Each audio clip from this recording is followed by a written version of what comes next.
dust of the street.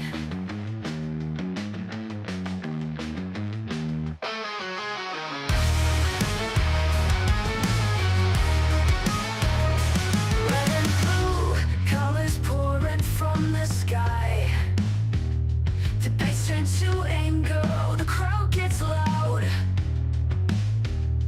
Punches flying in the blink of an eye. Truth buried deep beneath the shroud. Welcome to the bullpen, where we will survive. These broken dreams we defend, trying to keep alive.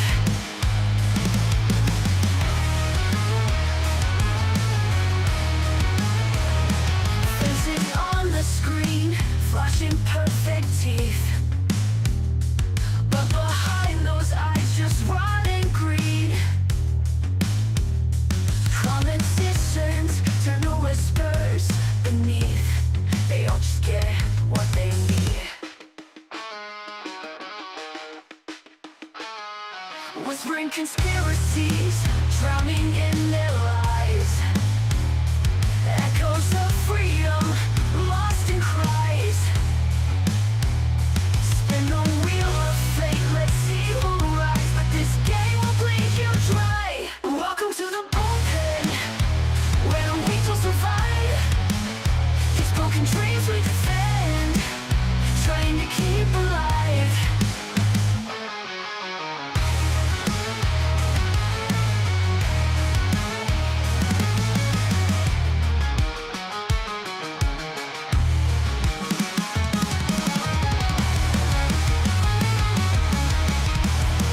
Welcome to the bullpen, where the weak will survive.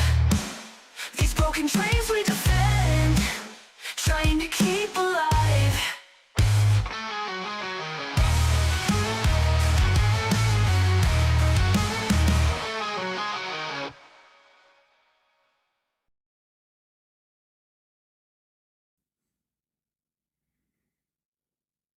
Good evening, everybody, and welcome to another Sunday night episode of The Bullpen. Yeah, it's been a hell of a week. So for those who do not know, for now, I am basically only doing this show on Sunday nights for a little while because unfortunately, that minor emergency from last Sunday where we had to send the mother-in-law to the hospital ended up becoming an E. coli infection, and she unfortunately passed on Thursday. So I'm going to be doing some family stuff and just stepping back for a little bit. But wife wanted me to do this show specifically, so I'm here, even though Chad and Comix were set to do it without me. So for everybody in chat, Brahma is here, and he's here because you guys super chat him and support him on this show. Oh, That was weird. there. Anyway, There's so Comix. yeah, so if we could be generous in showing our support this week to make sure that Mrs. Brahma Bull continues to allow our boy here to run this show, even at the height of family emergencies. There is nothing you won't monetize, Chad. Hey, man, someone's got to get a bat for you. Yeah, and by the way, if you're listening, Israel, we accept sponsorships. I've heard that you will spend thousands on influencers, But for we a would need fraction- 7,000 for each of us, each panel. Yes, For- and we'll not say mad. mildly positive things about you. Not but mad. mildly. Me and Mildly. Brahma will split Mad's amount between the Yeah. two of us. And thank you for all the condolences in the chat. It's going to be hard on the wife for a little while. So You can imagine. the mother-in-law lived with us for like the last 22 years or so. So it's going to be a little bit of change. I think this was in reference to Comix Nice. when he wasn't Yeah. on the stream. Well, it auto changed the scene and it went to the one we didn't have you in yet. So Eevee Bucks has got so many good features, and then they do such silly things sometimes. It's why I stick with StreamYard, unfortunately. I've gotten used to Eevee Mux. It's got a few eccentricities, but It gets the job done and actually does better than StreamYard for a few things, like gaming streams. Now, here's a question, Brahma. When you get a super chat like this came in, are you still dropping the normal reward, or would that be inappropriate? Oh, I think we'll do the normal rewards. All right. It's still a stream. There you go. So thank you to Zephyr, mod over there for Marsden, for $10. May your mother-in-law rest in peace. Godspeed, good woman. Thank you, sir. But I think we'll start with something mild. Maybe You want to AOC. hear me say something smart for once? The bullpen is awesome. Oddly, I can't hear the audio on it. I didn't hear it either. It came in for me, but I have the. Oh, I've got live previews. I was still about to muted. say. No, yeah, I've got the, but I unmuted the live feed. Yeah. That will do it. You'd think we would learn by now. Yeah. It's all right. It's all right. It's good. So, and by the way, so Zephyr's a mod over on Mars' channel. Yeah. Yeah, let Marsden know to follow Brahma back on, He on has. X. Okay, We got that straightened out. awesome. We can DM now, so that's all straightened Yay. out and good. Right on. Yay! Yay! So sooner We or can later, make technology work. Yay! yeah. So sooner or later, yes, we will negotiate. Appearing on each other's shows. It's just a bit of a busy time right now, so it'll be in a little while. Get that. Yeah, that's that's why I was gonna try to take one for the team and start asking for that, because I know, like, However, we will probably not have a show next week, seeing as how it's Easter Sunday. Oh, yeah. Yeah, okay. I so think people, Easter should be held sacrosanct, and probably if not you had do super chats you were saving for next Sunday, send them now.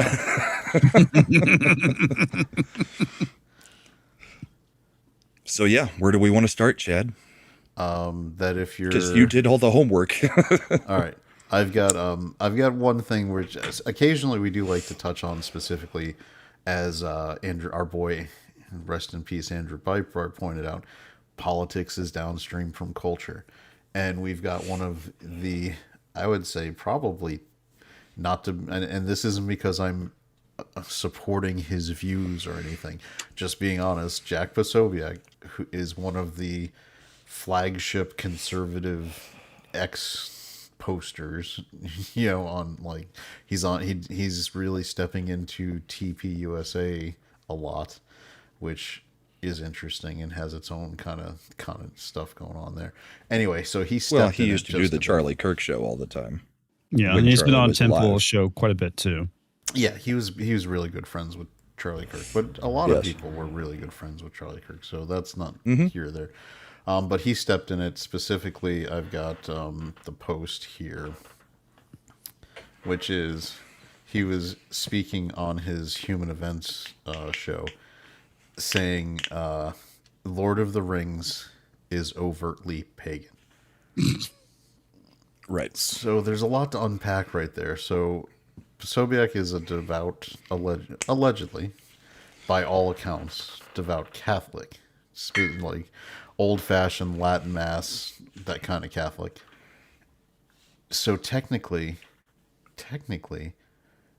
I guess you could say that Lord of the Rings, because it's set in a mythic period and has elves and and all this other stuff, and you've got magic, you've got Sauron, I mean, but this is where it's stupid. That's And going so far towards the satanic panic thing of, like, the It is. Gargamel from the Smurfs was the devil.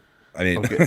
All right. So Yeah. you know what? I'm going to go with this is, I find retard should get this post, because J.R.R. Tolkien was devout. Yeah, he was a Catholic, too, which I find so funny about this. In the same way that you could probably, if you take it in a vacuum, you could start saying that, The Lion, the Witch, and the Wardrobe is also pagan, because if you just look in a vacuum, and say, well, there's the Snow Queen, and there's all these talking There's animals, magic. and there's magic, and there's a lion that satyrs. talks, and so yeah, in a This is my problem with this retardation. It's like saying Christianity is a pagan religion because they adopted various pagan holidays and incorporated various pagan figures as saints into the religion. So, I mean, that's just as retarded of a statement. there's all right. So that whole adopting the pagan things is a little bit not all true. Come on, Easter eggs. Come on, buddy. Come on. Why do all these holidays happen around some pagan holidays? It's Because they also correspond to the actual dates that were used in the Christian tradition prior to it being made an official religion in Rome. Now, when you're adopting to a culture, will you allow a culture to bring their traditions into your holiday to help it be more Propagate, accepted? Yeah, I'm like, if you look at the Christmas tree and that kind of stuff. Yeah, but the fact that the dates of Christmas for Jesus' birth and Easter, I mean, Easter Nightmare. falls with Passover. Yeah, and it's going back to good night, Mad. Thanks for showing up. It corresponds clearly to the Jewish calendar, which was around. I mean, that goes back. It's as far back as you want to go, and it was in the Middle East, and doesn't. So all these traditions where you adapt like coloring eggs and hiding it for the fun of the children. Yeah, maybe you're adapting some cultural traditions, but the holidays themselves being on the dates they fall, I think there's ample Well, and a evidence. lot of it has to do with, the understanding of what's going on during the calendar year. You had your holidays based on when the harvest was, when the plant was, all that kind of stuff as well. Yes. So and then and you this- bring in things that semi-align with it Well, time-wise, and All I hear is you're making my point for me. No, what I'm telling you is that I am. the Yeah. date. No, that you agree with it, but I grew up in the Chad's Catholic disagreeing. faith, and I'm saying that these dates are specifically actually religiously rooted, and then they may have adapted traditions. Here's the other thing: there's fucking saint holidays and all sorts of stuff Every in the Catholic single Church. day of the year. I know. Every There's a fucking feast week. like every So, Thursday. Now the fact that the two But you big understand holidays, the point that I'm making, right? It's what I'm saying. What Jack is saying is just as asinine as what I said, right? That's ultimately my point. Yeah, I know. A lot of people bring up that whole thing about the date. I'm like, no, there's actually a pretty. It's just like. Well, I mean, Jesus they're not on the exact same dates, but they do correlate around pretty close to each other. Yeah, I mean, then you also got to get into the fact that the calendar got changed several times, Yeah. which also throws things off. But whatever. The point about this, getting back to the bigger point, to start attacking the Lord of the Rings. Here's why they're attacking it, because an announcement came out this week that Warner Brothers, working with Peter Jackson. By the way, Warner Brothers has basically made Peter Jackson the showrunner for everything Lord of the Rings because they just don't want. We can't fucking make it anymore. Famously, Peter Jackson had to sue Warner Brothers to get the money he was owed for the Lord of the Rings trilogy. Because comics, you've heard this story, right? No, actually, I have not. Warner Brothers, after Lord of the Rings, was $1 billion super success, right? All three of those movies. Right. Peter Jackson had a gross profit participation, meaning he got percentage of the He got profit sales. of the profit. Warner Brothers had the fucking balls to come to him after the last movie finished and say, yeah, we didn't make any money off of it. And Peter Jackson was like, Also, can you "Excuse make me?" us 3 more movies? No. This is why they made. I know. Yeah. So Peter Jackson was. Fuck I'm just off. making a joke Yeah. about it. Yeah. So that's why the Hobbit movies took so long to make, because Peter Jackson sued New Line and Warner Brothers, and it took him years to finally get the money he was owed. And then, as part of that settlement, once everything got worked out, is when he agreed to do the Hobbit trilogy for them. That's interesting. I was not aware of that. Yeah, But I love how that. Hey, we lost all this money. You're not getting anything. By the way, can you make 3 more movies? Because reasons. Now here's the Zephyr. That's interesting. You bring that. C.S. Lewis is next because that the chick who did Barbie, Greta Gerwig is making that one, and it's coming out at the end of this year. Netflix. They're apparently starting it doing chronological order. So I believe we're getting The Magician's Nephew first. Yeah. And it's going to be metal, right? I mean, that's what they're going to do. They're going to make it rock and roll. Is that what they said? Yes, that's what she has said. So not really looking forward to that at all. Yeah, Peter. We had some additional costs and we didn't make any money. But we're going to need you to get those TPS reports on our desk by Saturday. So anyway, so the context of Pasoviac's comments is Stephen Colbert got announced as being one of the people him and his son who are going to write and add a completely new sequel to the Lord of the Rings. Like, now it's going to be guided by, I mean, if you read the book, there's epilogues and you find out, there's some events that take place. So it's going to be set around, I think, 14 or 15 years after Frodo has left to go to the West. Something like that, yeah. So here's my question on this. Is this one of those deals where they have to do something with the every IP 10 years or it reverts? Because we had the Rohirrim anime thing, and that seemed like it was just let's slap something together to keep rights. Yeah, so that was recent. No, but that was the rights holder, so that was the placeholder to keep the rights. Because if you look at the last Hobbit movie, that was released about 10 years prior to War of the Rohirrim. Okay. So War of the Rohirrim... that is what that was them just trying to retain rights. It was the cheapest possible way to get because it had to be a theatrical release to retain the rights to that they had to the Lord of the Rings content they had. Have you ever seen the very first one that the guy tried to keep the rights, and it was like 4 still drawings and him reading a couple lines from it, and then it was like 6 or 7 minutes long or something like that. No, I remember. It's pretty funny. I remember the animated Lord of the Rings from the 70s, 80s, whatever it was. Right. I am Gandalf, by the way, and Gandalf is me. Which I will say, the Lord of the Rings one, inferior. The Hobbit one, superior. Because it's one movie.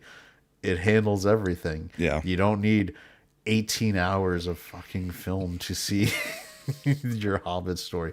The Hobbit is a light afternoon read, by the way. Like, you could knock The Hobbit out in a couple hours. It's unless you read, like, say, Gavin Newsom. So but if you look at it, this is funny because obviously our sphere of YouTube is responding. We have Nerdrotic, like, well, let me blow it back up.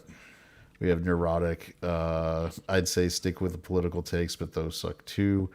Quarter Black. You ever hear a take so bad it makes you want to dunk your head into an ice bucket, lay on the ground for 2 hours while contemplating all the life choices that led to you hearing that take? Commonly talking about posting a specific things.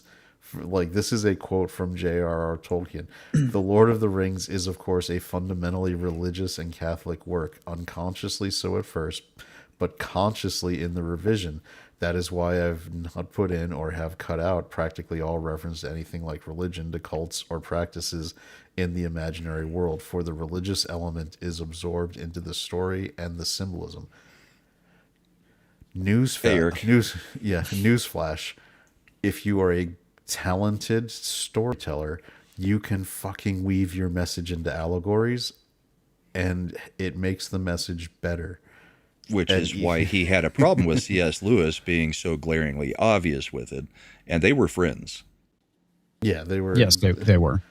They were friends. Like, they were like pleasantly, rival, like that ribbing rivalry. Like I see, yeah, Josiah in the climate of leftists and woke retards. This is the most retarded take I've heard in a while. Cynical Crusader, retards got a retard, I guess. Jeff Putnam is a good guy. This is the dumbest shit I've ever heard. I mean, it's well, and he just when the doubles author down. is telling you exactly what it is, and you're still trying to refute that the author doesn't know what he wrote about, you're probably giving a pretty bad take. Yeah, that's more death of the author bullshit. Yeah. Zephyr's losing it. yeah. I mean, so you can. So I'm not saying like so. Now getting back to the Colbert thing, But even the guys on the panel were like, no, No, it really isn't. no. And posts Jack, just kept you might be doubling down. retarded today. And then I think he made another post that doubled down or tripled down, I guess, because he doubled down in the actual, talk that they were having. And then I think he tripled down on another post or another clip. But Yeah, he's been didn't kind of find it going again. back and forth with Gary. That's a lot of what that's been. Yeah. Now here's the fun thing: like whether it's Lord of the Rings, or C.S. Lewis with the Narnia Chronicles, or I would even argue, and I've seen this pointed out, Harry Potter. There's all of these stories, which are very popular, tend to be rooted in Christian themes. Like Harry Potter. What? Like even if by the time well, at you very got, least, you can nail it down to good versus evil. Yeah. Most Like, fantasy does. I mean, if you want to get into like for Harry Potter as an example, like by the 7th book, Harry is effectively dying for the sins of the wizarding world and having to come back to rid them of evil. Like, I mean, what does that kind of sound like? Yeah, but I don't know that J.K. Rowling is religious in any way. I J.K. don't Rowling think is a she is. fucking thief and stole all of the stuff. The only difference is she's actually able to pump out books on time, like unlike George R.R. Martin. I mean, Comix knows this. Well, I shouldn't say knows this, but should know this, because if you go back, Books of Magic by Neil Gaiman came out a few years before Harry Potter, and that bitch lifted the entire character design for Harry Potter right out of Books of Magic by Neil Really? Gaiman. I didn't know that. That's interesting. I never mean, seen- I remember that series coming out, but I didn't realize that that's where she lifted I'm going to ideas show from. you Books of Magic. I'm going to give you the basic plot synopsis of Chad's Books of gonna Magic. go find the receipts. Here's the plot synopsis for Books of Magic. It's a child, and he's described as having spectacles, dark hair, living in a poor house, who discovers that he's the heir apparent to the wizarding world, and he gets told by a big white fluffy owl. And I'm going to now show you the very first cover of Books of Magic, and I'm going to ask you if the character design looks at all like something you've seen before.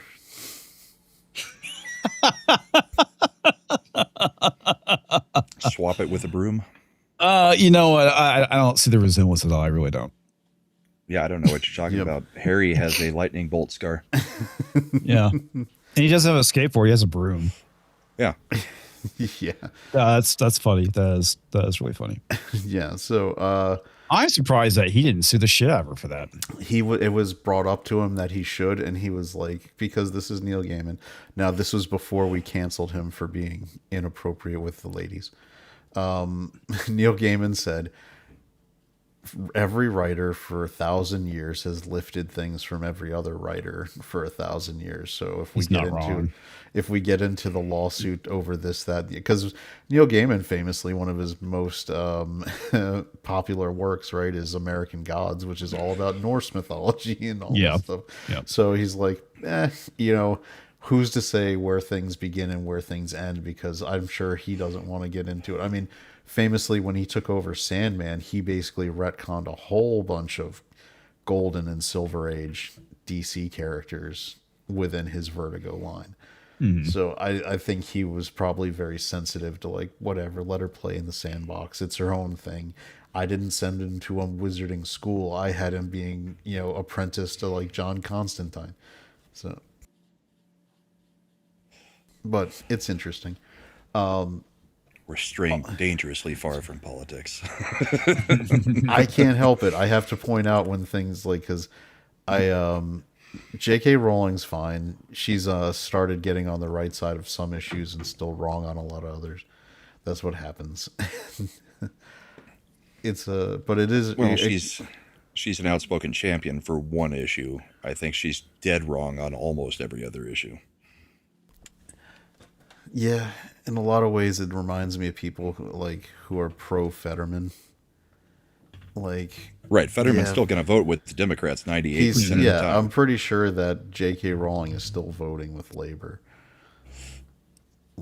Yeah, Which she's is a ridiculous. leftist. She just doesn't agree with the tranny thing. Yeah, which is funny because they're going to call her a TERF, and Yeah. Well, I mean, they do call her turf. yeah.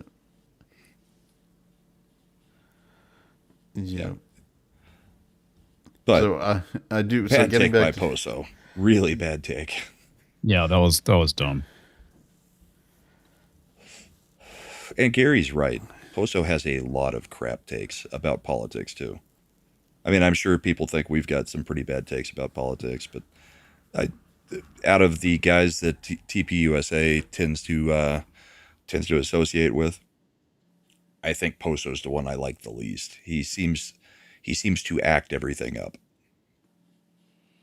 and doesn't seem to have solid stances that he bases his thoughts on. So, not saying he's a bad guy, just don't like his takes.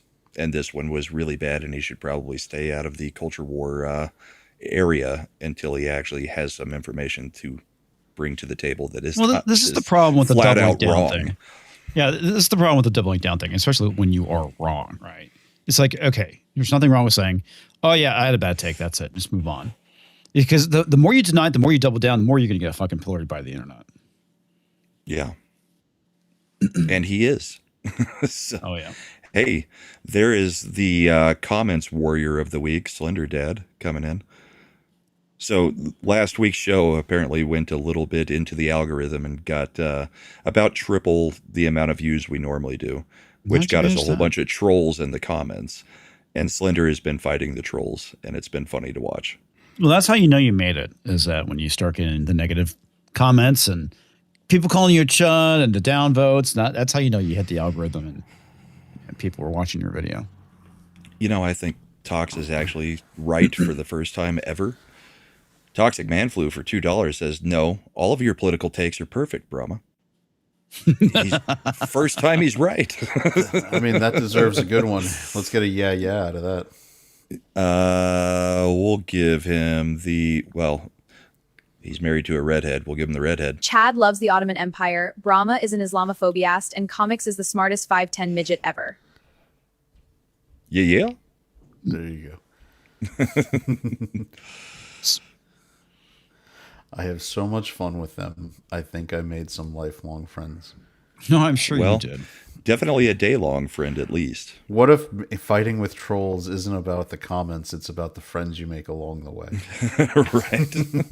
Or the enemies. And the death threats along the way as well. It'll be a line right of the Peter Jackson Lord of the Rings, like, I never thought I'd fight online trolls with a so-and-so. How about a friend?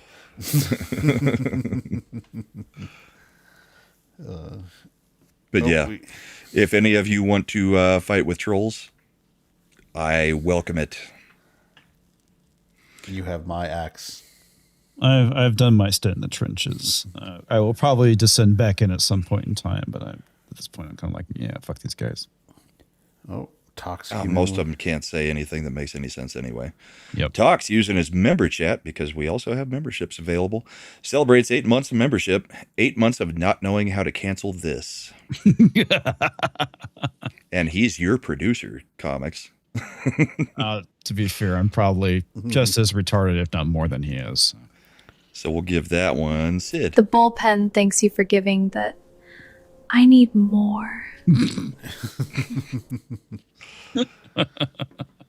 The second that gets discovered by my family, I'm screwed. All of these.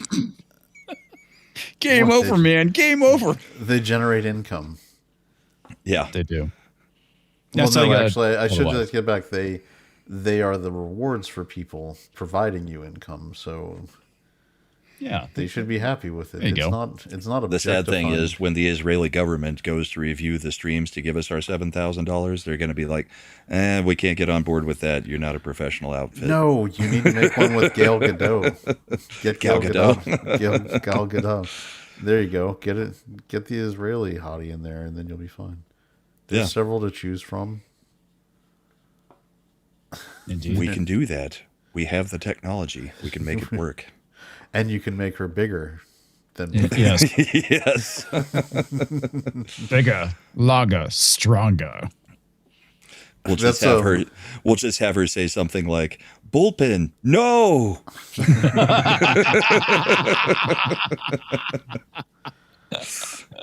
Khalil, no.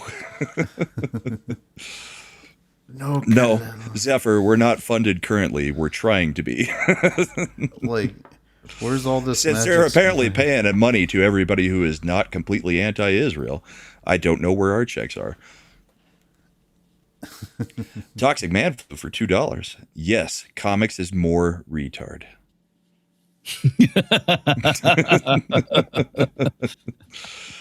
Let's Cox see. spells English gooder. We'll Gritter. give him some variety since we've already By the done way- the redhead. All hail the bullpen. Every time it looks like they're about to pop. Seriously. Yeah, something's going to come loose. Just to play both sides, by the way, Brahma. There's allegedly two sides of this propaganda funding campaign. You could fund both of us. Like, we could have the Mossad funding Brahma's argument. We could have Qatar funding mine, and then that way we're getting two And revenue streams. we'll get whichever Lauren it was that had Tenant Media, and they can fund comics. Now we just got to find somebody to sponsor Mad. Lauren Chen, that's who he's thinking. Was Yeah, it- I know Lauren Chen. Was it Chin? Yeah, it was Lauren Chen. Yeah, it was Chin. That was I don't some know. There were bullshit, so by the many way. Laurens floating around the space at that time. Lauren Southern, Lauren Chin. There were a couple others. I still yeah, think that's right, Lauren Southern. I still think they did her dirty in the Biden. Of course like, they did. Yeah, I mean this. Like, And there's yeah. technically there's nothing illegal about if you are not spouting the propaganda and you're just still doing the same shows you were doing without changing your opinions on anything. It's just an investment. No. Even if you're spouting propaganda, here's It's the still difference. not. Well, she's Canadian though, so Well, it doesn't. there may be some different rules in Canada at the The moment. Foreign Registered Agent Act, I believe, generally only applies if you are lobbying the government. Right?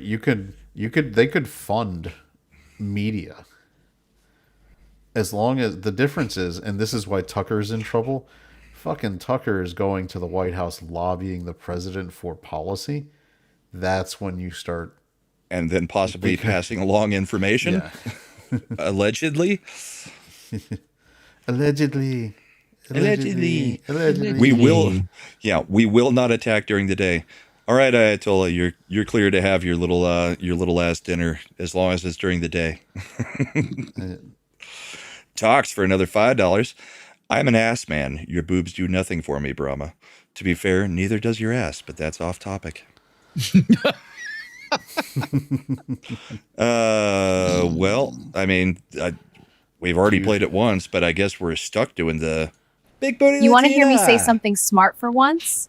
The bullpen is awesome. I think you need to get. You want to a hear me say something? Bryce Dallas Howard booty one. You have to make that. I don't like Bryce Dallas Howard, and you know it. You Get on un-American. your grok and defile it with that. I don't know. Grok's not allowed to do that anymore.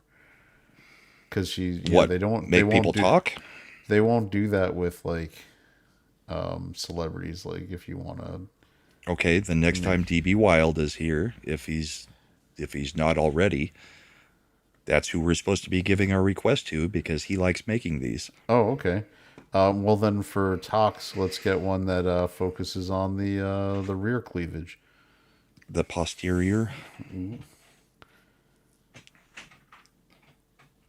But yeah, I'm seeing in my feed pictures of the Obama Presidential Library, and it looks so ridiculously terrible. oh, that thing is ridiculous.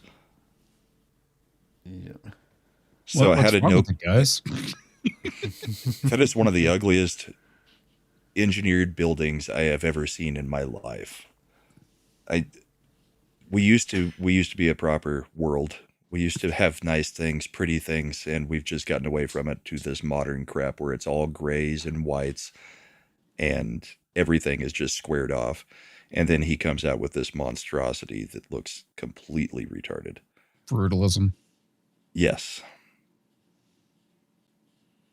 I mean, we used to build cathedrals and stuff that were still standing, that are beautiful. We used to build castles. Hey, we used to No. be able to build McDonald's with a fucking sliding playground for children. By the way, Yeah, the play place. I disagree with this.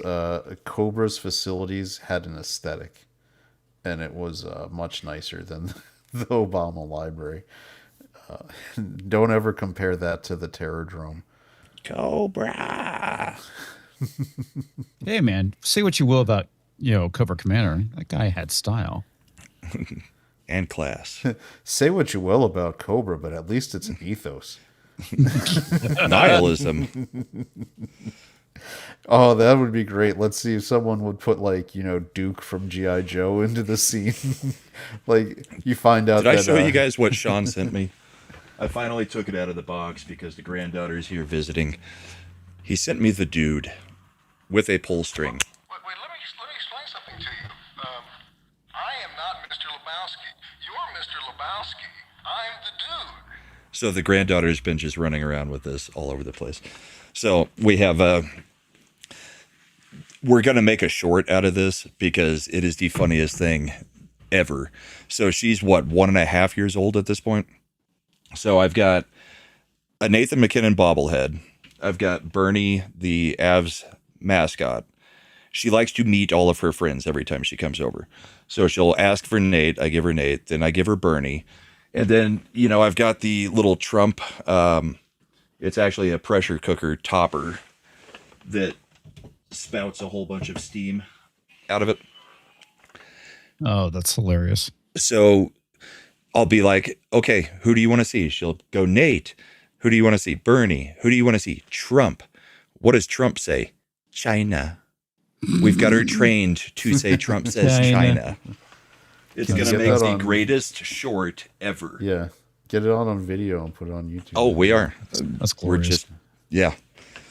And then she'll ask for the dude. It's funny. The dude. She literally, anytime you ask her, what does Trump say? China. That just makes me laugh. She doesn't even have to see him. She just has that on cue. So we'll definitely be making a short out of that. I would have brought her on, but she's already gone to bed because it's way past her bedtime in her time zone. So where are we going next? Let's see. We could go touch on more California polling came out, and the two Republicans are still the top two in the jungle primary format. Oh, I thought all of a sudden Swalwell had jumped way up in the polling. I don't Just think like so. within like a 1 day span, he jumped up like 18 points. Did Fang Fang put out a poll for him? Likely because Swalwell, I mean, he did an interview this week that made him look like an absolute idiot again. Let me see if I can find it. I know I had bookmarked it, but I don't know if I downloaded it. So go ahead and start the segment on it, and I'll see if I can find it. Yeah. So, for just to reiterate to people who don't recall, California has a what's called jungle primary format, meaning everybody runs in the primary, and whoever are the top two vote getters are, regardless of party, they move on to the general election. So you could have two Democrats, a Republican and a Democrat, or funniest thing ever, two Republicans moving on to the general election in California. Steve Hilton, who's a Brit that is apparently an American citizen now, but he's been Now- on Fox News forever. I also believe that I have to look it up. California may have a sore loser law too, which means that if you run in the primary, you can't run independently in the general. So all of these Democrats would be locked out. Interesting. Well, I would election. think if the point is that the top two in the primary make the ballot, then you wouldn't be able to just be adding a whole bunch of other things to the ballot either way. But I mean, there are more than two parties, so it seems like it would come down to just the final two. Yep. So so sore loser laws are basically laws in states that say if you ran within a party primary and lost, you are barred from the general election, because you don't get to have, like, you don't get to be like, well, F you guys, I'm gonna run as a spoiler. As an independent or something Right. like Yeah, that. Okay. exactly. Yeah, that makes sense. So Yeah. So there's most states have sore loser laws that say if you went through the process, that's why you'll see people drop out. Like, if you recall, in the last election, RFK Jr. dropped out of the Democratic primary, and he did it specifically to avoid sore loser laws, so he could run as an independent. Because if he had maintained his position in the primary and lost, and then he would have been barred from trying to continue on. Right. Yeah, Makes sense. Why is Real Clear Politics not covering this election, man? For governor, I've got Nevada, I've got Wisconsin, California open primary. All right. So right now, all right, I finally got it. They do not make their site user friendly. Which According one's to that? the Real Clear Politics. Oh, This is where they like create the combination. So depending on the poll, you'll see, like, here the average has Swalwell in there, but that's because he has this one Emerson poll, and that's the only one. See, where somehow he jumped up to +4. It was one poll. right. And it came out the 7th through 9th. The most recent poll has Swalwell behind Hilton and Bianco at 13, where they're at 17, 16. And that Porter's still at 13, Steyer still 10, Bacara, Basically, this is the thing. These guys are staying in the race for someone, like, if they wanted to guarantee To consolidate. they need to consolidate, like, but I think Katie Porter is such a insufferable bitch. She's not gonna drop out. She's the one that was screaming at all Yeah. of her assistants and telling them to get off camera. That's right. Her. She's an ugly woman on the inside and the outside. Yeah. Yeah, so I believe she's like, it's my time. Yeah. I won't leave. So, and the other thing is, Spencer Pratt is making moves in the LA mayor race, man. He is, like, actually going really hard against Karen Bass, and I think has pretty solid messaging. It's going to be interesting. So, California, I mean, if we pass the SAVE Act, God help us, we'd have winners there. But yeah, And I don't mind Hilton, but I think I would prefer Bianco. But if it comes down to the two of them, that's a crazy, crazy overthrow either way. You think it's going to happen? I No, don't no. think there's I any think- possibility they let that happen. I think you see these bottom two here, Steyer and Becerra. I think if this continues and they get within, in the next few weeks, one or both of those guys are going to drop out to allow Swalwell specifically to avoid the Democrats being kept out. Now, the issue of Swalwell's residency, that's a bigger question. But that would, again, involve, we've seen time and again, the courts are a captured institution and they're not going to bother with it. So the fact that he doesn't actually reside in California isn't going to keep him from doing anything. So, but Zephyr saying they canceled the USC debate in California. They were pissed it wasn't diverse enough, but it was really most didn't reach the debate threshold.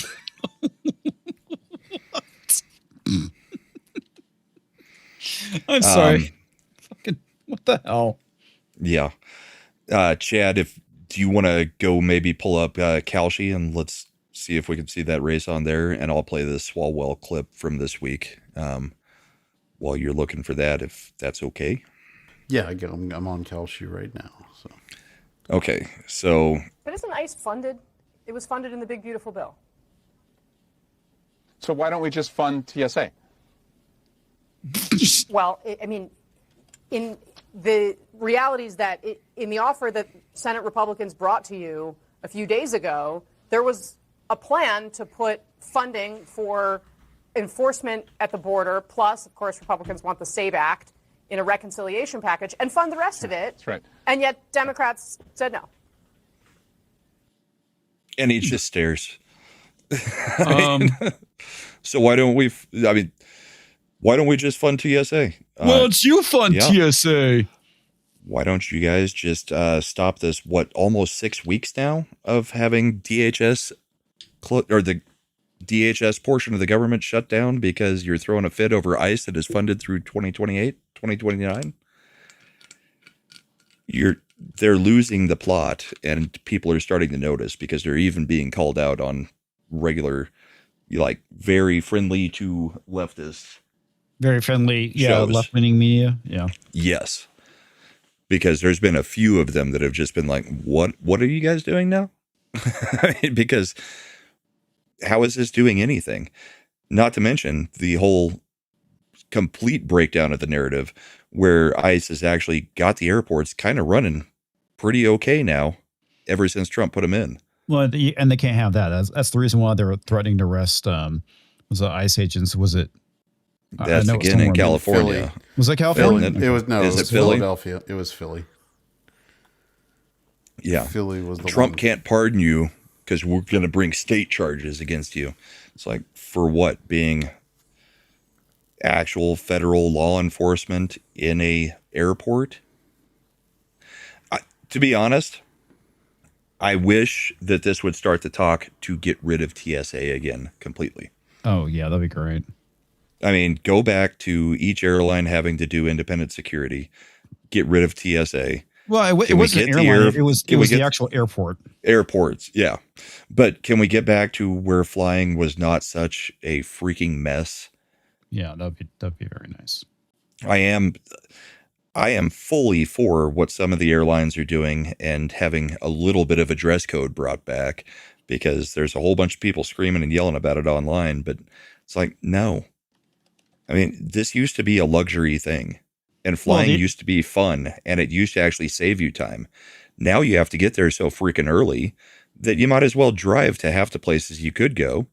I mean, I can't remember who it was yesterday. I think it was Walsh was saying that they missed their connecting flight, so they could rebook for the next day, which would mean going back through a 4-hour line of, of security, or you could rent a car and just drive the 5 hours to the next destination. It's now faster to just drive sometimes to the destination than it is to deal with the airport.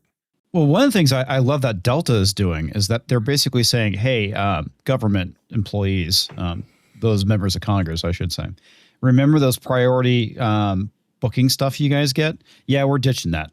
You get to get stuff with the same pain Senators as and else. congressmen, you get to stand in the same line. You don't get escorted to the front. Yeah. That I 100%, they need to do away with that right now. It needs to stay that way, because the only reason why it gets this bad is because they don't have to fucking deal with this shit. So the moment Congress and the senators feel the same pain we do, shit fucking changes. Yeah. DB Wild is here now, Chad, so you can make your requests. For a butt-focused Bryce Dallas Howard. Yes, DB. Chad, on behalf of Toxic Man Flu, would actually like a Bryce Dallas Howard, more posterior focused super chat clip. Look, I never thought I'd see these two working together. Man Flu and Chad to get Bryce Dallas Howard. that's how good it is, Brahma. All right. We got Simply Kalshi. the best. Yeah, look at this. Kalshi is 100% that it's just going to be a Democrat because for some reason they still have as the second closest person as Tom Steyer, who's like 7th in polling.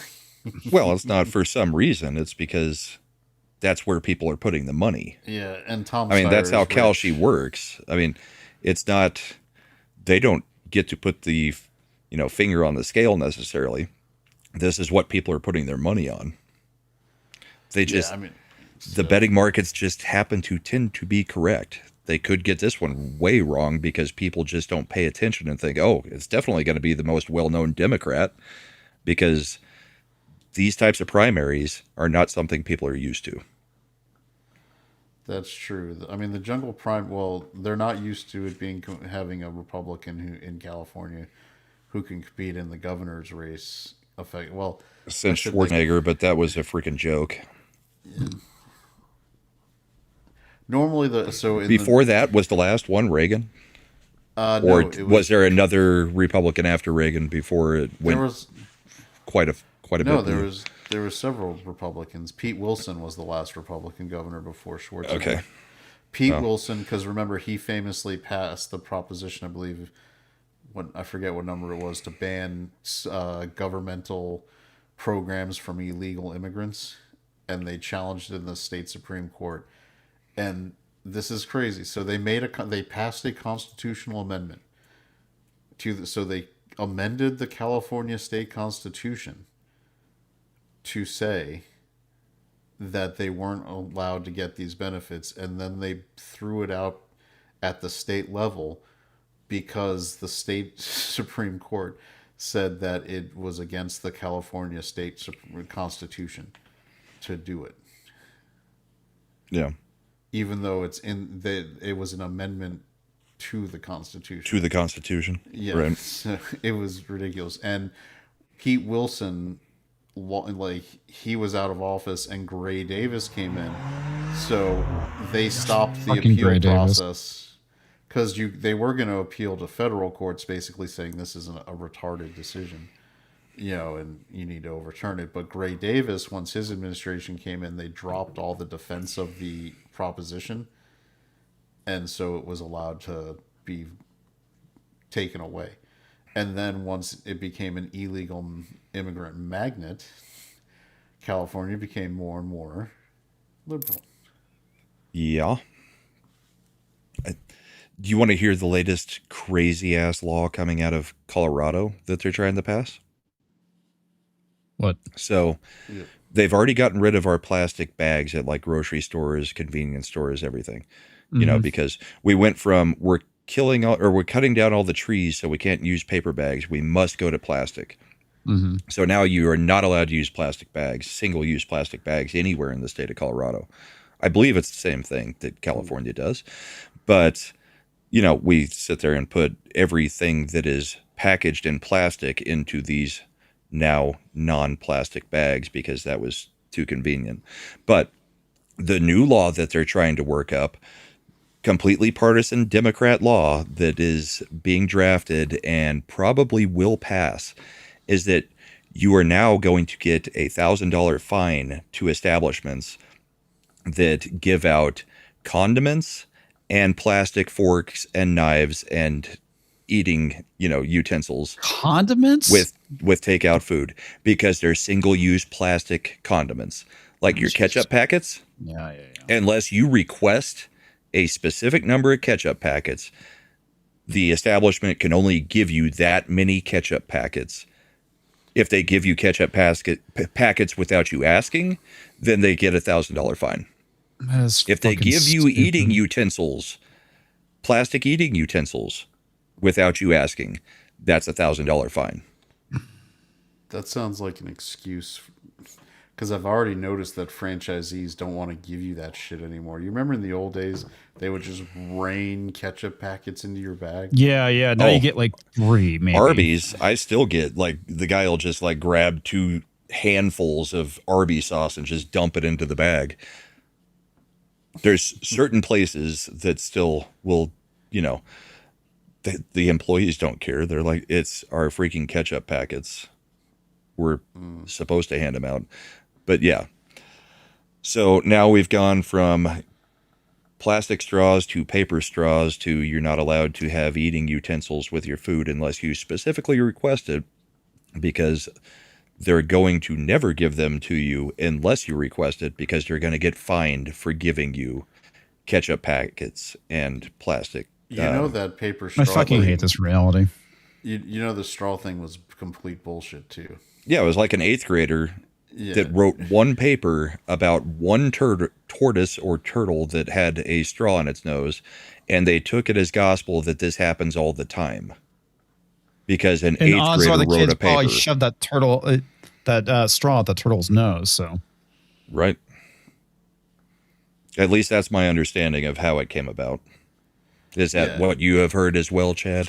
Because Yeah, that it I'm was pretty sure all- it's true at this point. Yeah, that it was basically a bullshit kids science. Middle school paper. Yeah, and because it got like press, it got picked up, and then it hit it basically hit the magic algorithm engine where it just became a headline.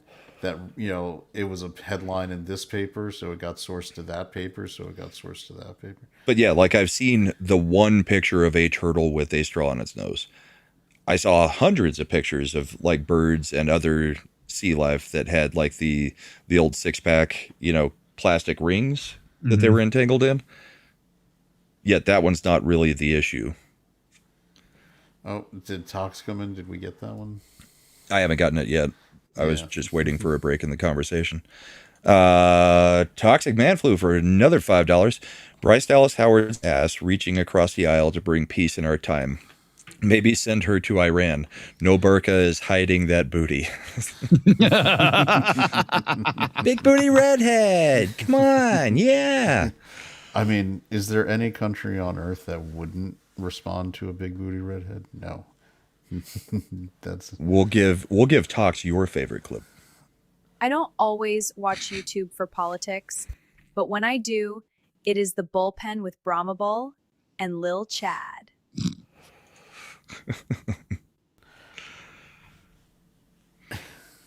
And Mod Eric K comes in over on the Rumble side for $1.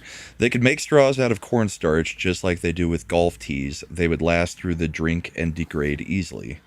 Yeah, that's the problem with the paper straws is they just start falling apart. And I'm fine with using different materials as long as you use a material that actually functions. yeah, does what needs to do. Yeah. We will give him blonde. Thank you so much. Gotta hide that. There. Get the words off the screen so you can see the important stuff, right? Yeah.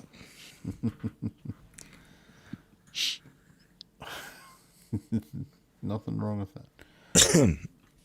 Indeed. All right.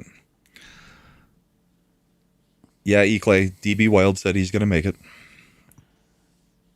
I mean, It'll be awesome. Night Slender.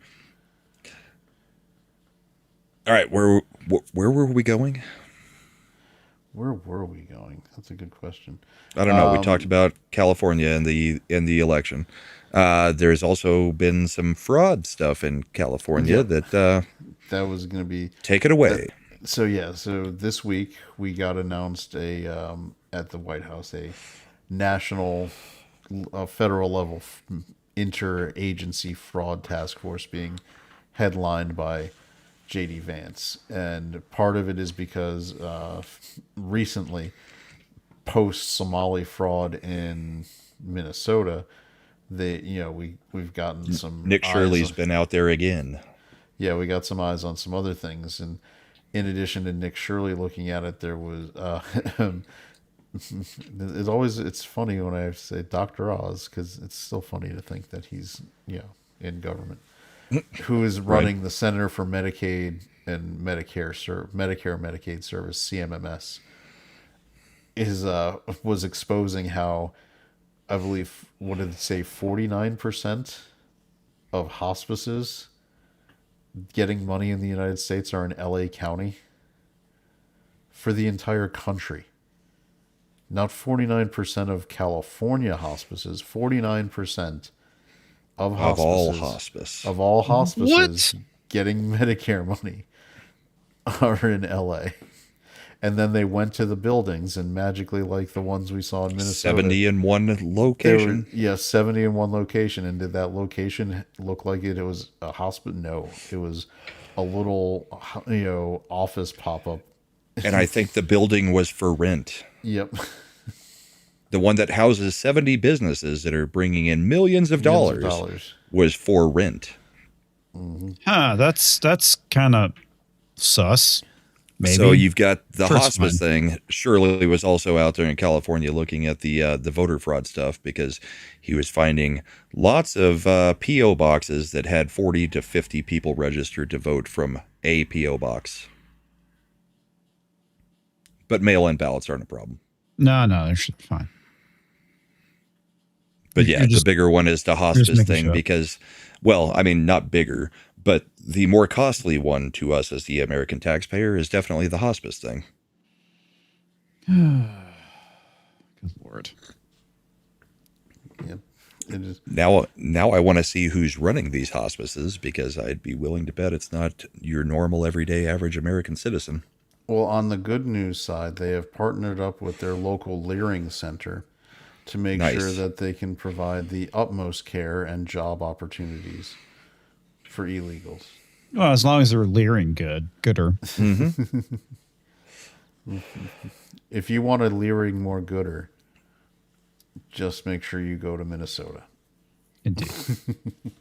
Yeah, so JD Vance's plate has actually gotten pretty full this week, because it also came out that the Iranian, whoever's in charge right now, regime, specifically asked for him to be the broker to discuss peace terms, because they didn't want to deal with Witkoff and Kushner anymore after the last time, because if you sat down with some people to do some peace negotiating, and then you just got your entire regime bombed to shit, you would probably maybe not want to sit down with those dudes anymore.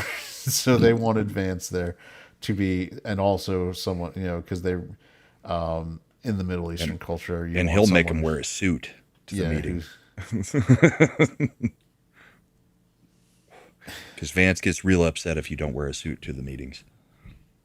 I mean, yeah, as you should. Well, if you're Zelensky. Yeah. Yep. So it's and we're getting some interesting stuff going on. It's there's the fraud, and which is big, but it's being overshadowed by Iran now, because this fraud is another layup. Going after this stuff, it would be perfect for the midterm elections, but now. But this is all just to cover up Nancy Guthrie's kidnapping / probably killing, allegedly. Okay. We're doing the whole fraud investigation and all of Iran. That's just to cover up Samantha Guthrie's mother's kidnapping. Of course. How could we have guessed or not guessed? That was the big story right up until all of this. That's what Whoopi will tell you. Well, I mean, to be fair, Whoopi's a retard, so. Yes, she is. But an Ozempic taking retard now, I think. No, is she losing weight now? Is she? She's noticeably slimmer. What does that mean in Hollywood and with any All of them? it's just got to assume Ozempic until it's. Yes, it's better living by pharmaceuticals. Yeah. that can also make you go blind. The trade-off from Ozempic, I mean, I understand why celebrities, I guess, feel like they have to do it, but the trade-off And yet they're all making themselves skinny yet ugly. Yeah, which doesn't work for a celebrity all that much. They're trying to make Ozempic face a thing, and most men are not going to be like, yeah, that's a thing I want. No, it is not. You know what? Kind of like the buccal fat removal surgery that they all started doing a few years Oh, ago. I hate that shit. Yeah. This is all right. This reminds me. It was a funny thing. So I forget why she popped up on the YouTube feed, but a little clip. You know, probably because my wife had been watching Scream with her brothers and sisters. She went to the movies to see it, and Jennifer Love Hewitt, because she's tangential to Scream with I Know What You Did Last Summer. Something with her. She's popped up. aging gracefully and gotten a little bit larger. No, but my wife turned to me and said, you know, it took me a lot of years to understand why men thought Jennifer Love Hewitt was attractive because when she was because younger, of yeah. when she was younger, I just didn't get it, and then I realized they weren't looking at her face. And I don't think her face has a problem, but I mean, yeah, even she has done interviews where she was like, no, these things have gotten me lots of work. Yeah. No, it's you know, the face only has to be passable if the downstairs is yeah. That's well, how it works. It's the upstairs below the face. The main floor. I mean, neck down. It's not the basement. Huge tracts of land. The yeah. Yeah, she's got to be the mountainous region. Let's just, you know, we'll do it Brahma style. She's just got to be yeah, and then the face can be acceptable. It doesn't have to be amazing. It's the Sydney Sweeney concept. Yes. I mean, I think because of us... Sydney is not as attractive as we've all made her out to be over the past couple of years compared to, you know, actual really hot women of our... Well, I don't think she's super youth. hot. I think she's attractive, though. But she gets a lot of leeway. Yep. For two reasons. No, I mean, from the neck down, she's stacked. Yeah. But from the neck up, and she doesn't have a horrible face. I mean, if we're talking like, you know, I mean, I always feel weird talking about this because we're a whole bunch of probably considered very unattractive dudes. But I mean, I don't know what women think of us, but I'm dead sexy, man. Come on. Not even close. I don't know. I don't know what Chad looks like, but I think we're, you know, around average. Brahma. So here's the thing. Like, I think of Sydney. I think it's like an SAT, right? You know how you got your sub scores, you got your math, and you got your language, and you combined them. So when it comes to grading, like somebody like Sydney Sweeney, you're taking neck down, which is like a 10, and then you're going neck, you know, face, which is more like a 7. 6, 9. So, and that's why she's like an 8.5 average, which is great. That rounds up to 9. But then you add in that she works on her own cars and likes to do a whole bunch of things that guys find attractive rather than being some vapid, you know, bimbo. Right. From what we know of her, that gives her a few more points. I guess the best way of putting it is if we were all in our 20s and she came up and hit on us, none of us would say no. No, like Zephyr, I'm 100% know that. Do I really want to know what women think of men? No. Hell no. I watched a Mel Gibson movie. I don't. I don't want to see it at all.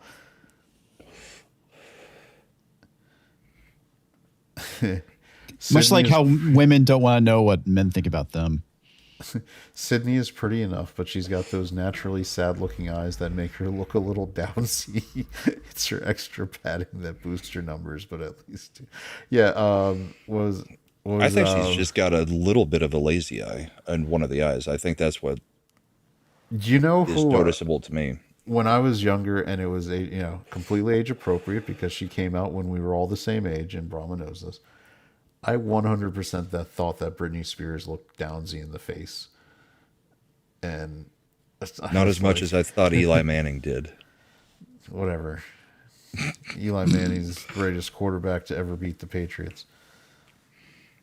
Hey, I was a Manning fan, but it doesn't make Eli not look a little Down syndrome-y. I was a fan of Peyton and Indy when I lived in Colorado. It was a dream come true when he came to Colorado to play for the Broncos, because I got to swap out the Indy jersey I had been wearing all the time to an actual Broncos jersey back when I gave a crap about the NFL. You know, Oddly, most of my love for the NFL ended about the same time that Peyton retired, because that was about the time Kaepernick was doing his crap. I just loved around that time. It was before Peyton came to the Broncos with Brian Greasy, when it was the South Park guys, and it was the Guitar Hero episode, Guitar Queero, where they're going to the mansion in Denver for the party, and Stan says like, "Oh, you're Brian Greasy. My dad's..." Or no, not Brian Greasy. What was his name? The one who knocked up Christian Cavallari. Jay Cutler. Yeah. Hey, you're Jay Cutler. My dad says if you play really hard, you might be okay.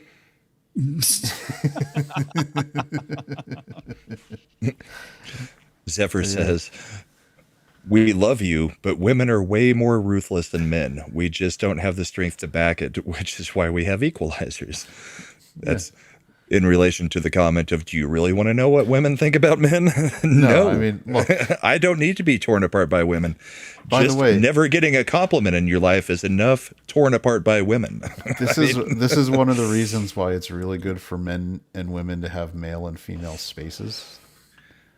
This is also why when a man gets a compliment from any woman, it's like highlight of his day, because it never happens.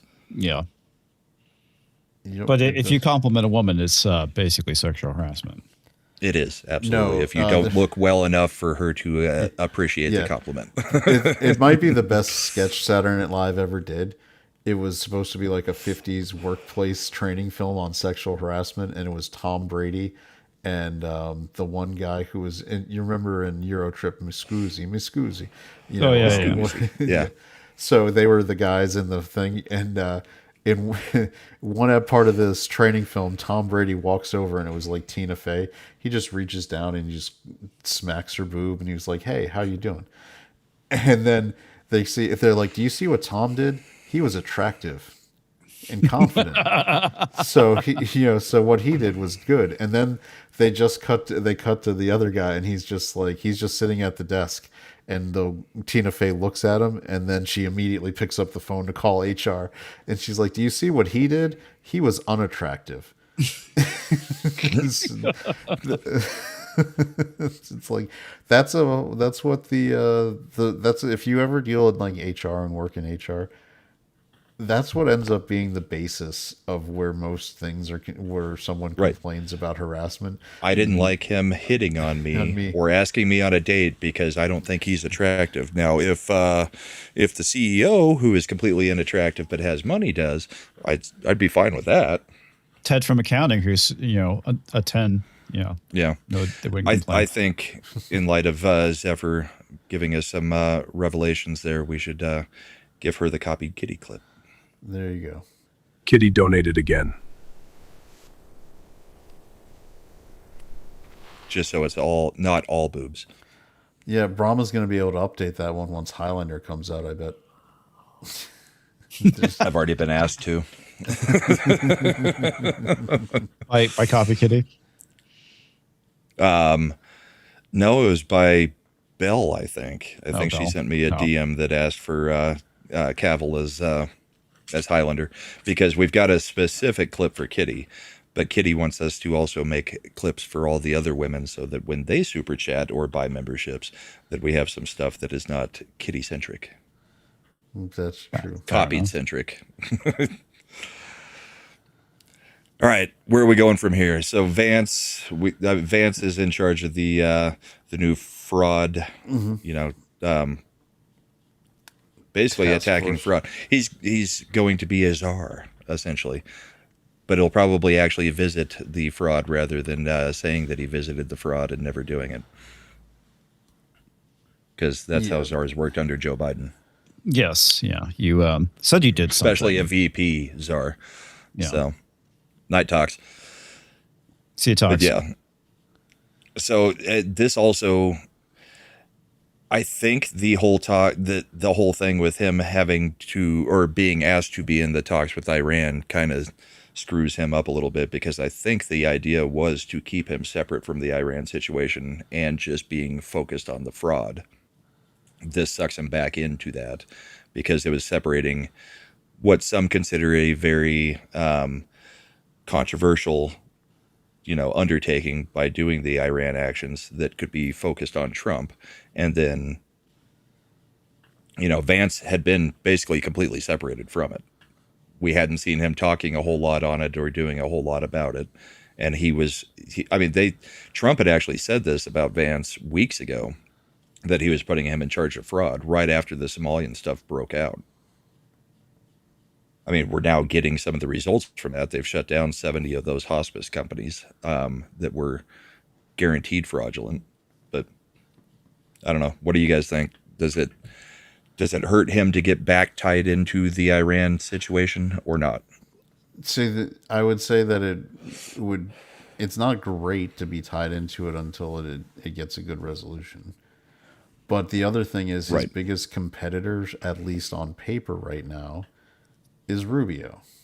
Which I think is where Trump was having Rubio be face of the Iran situation, and Vance was going to be the face of the fraud situation and let the best man win. But this re-intertwines everything.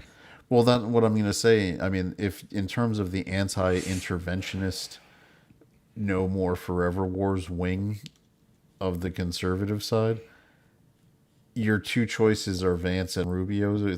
Let's game theory this out. You've got Vance and Rubio running. Are you? I would say, and Rand Paul, maybe. Oh, Rand can fuck off. Right. That's exactly how I feel. Yeah. Oh, and yeah, I love like Thomas Massey. Like, I'm gonna run for president. Fucker, you're not even gonna win your primary. You're like Liz Cheney thought she could be president too. Let's see how that worked out. So I think if you're in a situation, if you're looking at these voters, Vance is going to still retain more inherent trust on being anti-interventions than Rubio would, even if they're both knee deep in it. Now, plus, I think Vance is just a better speaker out of the two. Rubio's done great in these jobs, but do we all remember Rubio running for president? It was not pretty. No, I remember how happy he was when he thought he got a jab in on Trump, and it was like, look at me, I did one. Right, I did a thing. Yeah, but it does. I mean, that's not bad. Like, Rubio's not like, to me, he's not like a terrible guy. No, I just think much like DeSantis, he's just not a great campaigner in any way. He does the job great, but his campaigning is just trash. There is a non-zero chance that Rubio doesn't even, and this is going to sound crazy, that Rubio doesn't run and decides he wants to be Vance's VP. There's more, if we believe what Rubio said, there's more 100% chance that that's the case, because he said, if Vance runs, I will not. And he is on the record stating that. Right.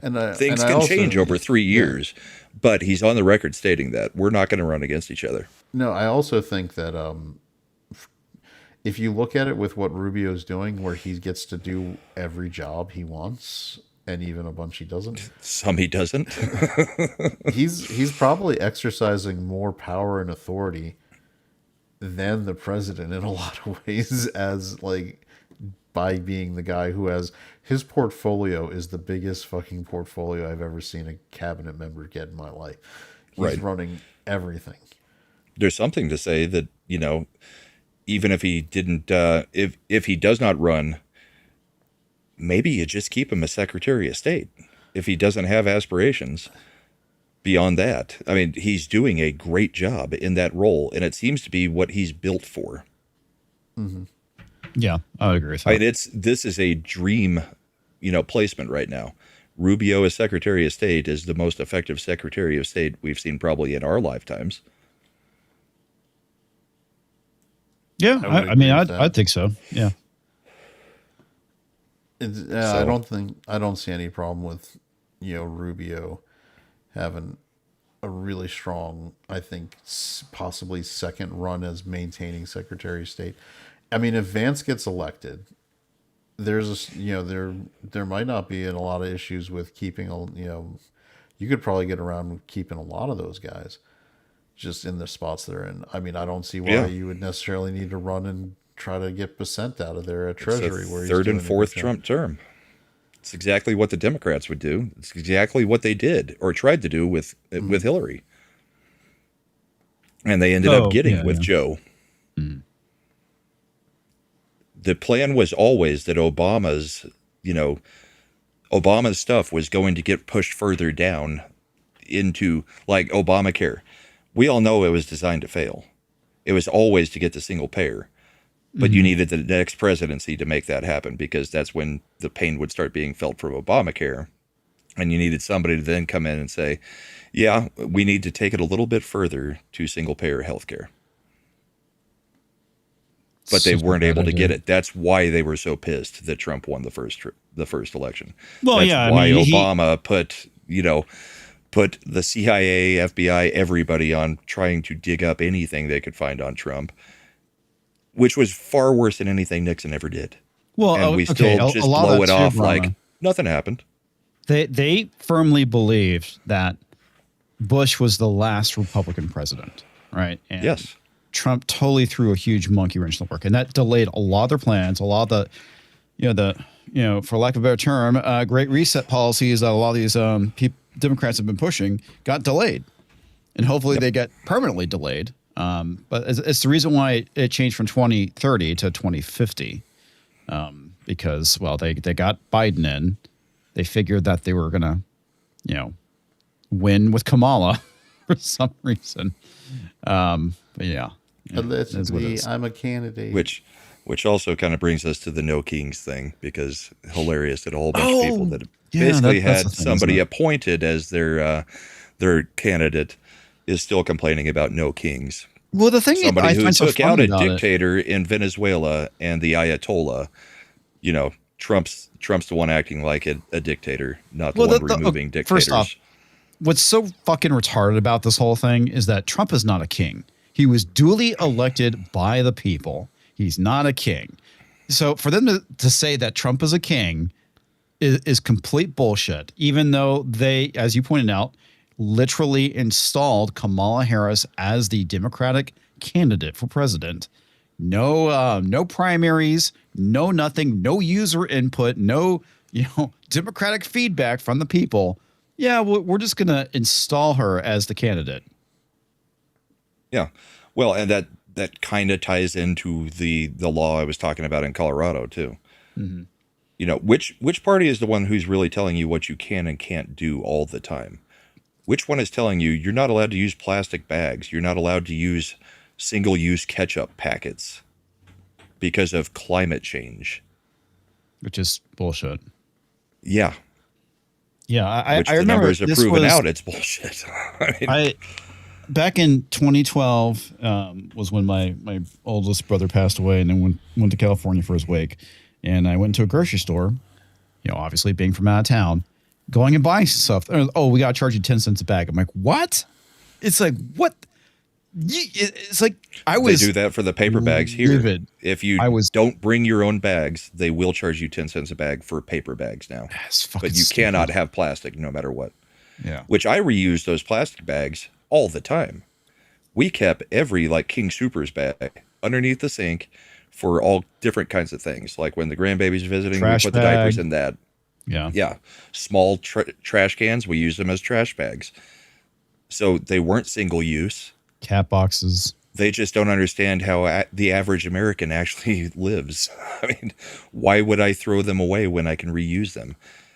What is the easiest way to clean up if your dog has an accident or throws up? Get a few of those trash bags so you're not, just skin on skin trying to scoop up whatever's come out of them. Yep. We had all kinds of uses for them. Yeah, still do. Yeah. If you've got them, we're not allowed to anymore. That is just absolutely insane. In fact, we've thought about asking our daughter when she does come to visit to just bring her collection of bags so that we have a new collection of bags. I get family who comes visits from New York, and they fucking treat our because under every kitchen sink in here in Virginia, like you have your bag storage. Yeah, like right? I was just saying. Mm-hmm. Yeah. Yep. So they just look at it like gold, and they're like, "Can we take some home?" I'm like, sure. I have like an army of bags I can mail you, Brahma. I mean, we have bag recycling at HEB. I mean, I don't And even know if it's allowed though. They might intercept it. This is contraband coming from the Honorable. oh my God, it's plastic contraband. Like You're how going every to the gulag. when we made pot legal, every Colorado plate going into other states was getting pulled over just to see if you had pot. Now it'll be every license plate from outside of Colorado, except for California. They'll be pulling you over to see if you've got plastic bags or plastic cutlery or maybe even ketchup packets because they're evil. It's gonna be like fucking Inglorious Bastards. You're gonna have a little inspector come in. I wanted to ask, do you have any bags in the house? I see your trash can, and I noticed it is lined.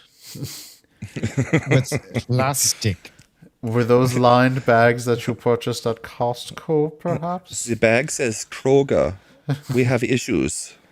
I see your bag says Publix. There are no Publix here in Colorado. Are there Publix in Colorado? Probably not, right? No, we've got even, I think, we've got Safeway and King Soopers is basically Walmart neighborhood market, but nobody goes there. Oh, I But didn't we're supposed to be realize you were starting too to good get for Walmart, Aldi's. yes. No, the Walmart neighborhood market is where it's just their grocery store, not a full Walmart. You don't I'll go have to a any- Walmart and I'll get groceries from the Walmart every now and then, but I don't go to the Walmart no. neighborhood market Okay. because they've got a very small selection and very specific clientele. So you don't have so you do have super Walmarts. Yes.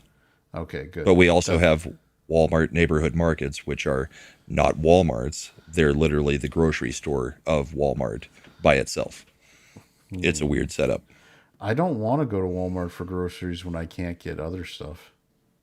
Exactly. That's the whole point. Especially when the grocery side of the super Walmart has a full grocery side and the neighborhood market is about a quarter of that size.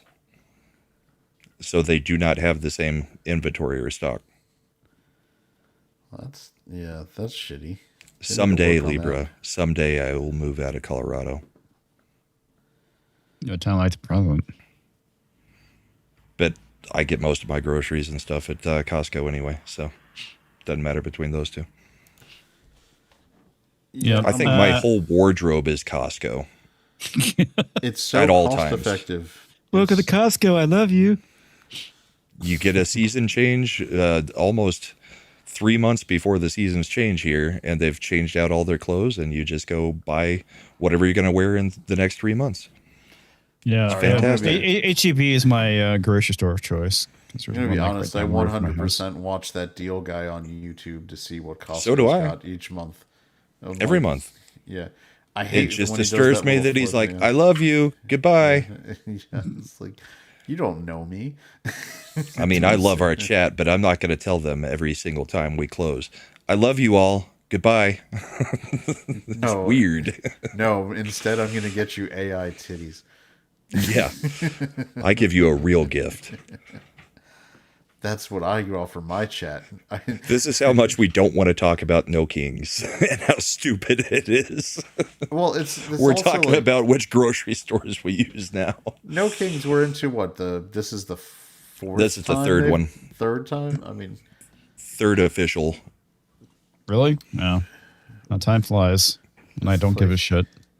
what's it was Lottie fucking Dodd. No King. Like if you Jesus, like if you can do your third or fourth protest, he's not a king.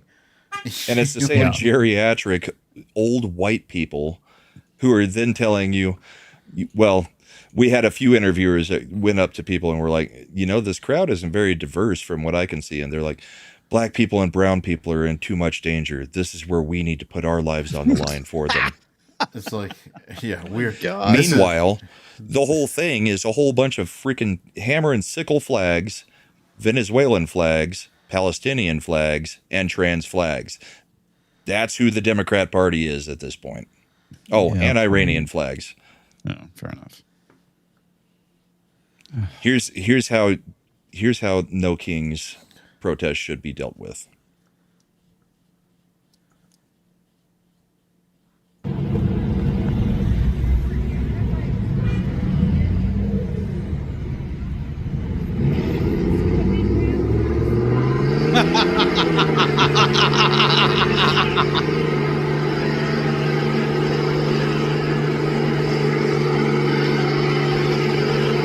I mean, is there like a special mode that you could do that?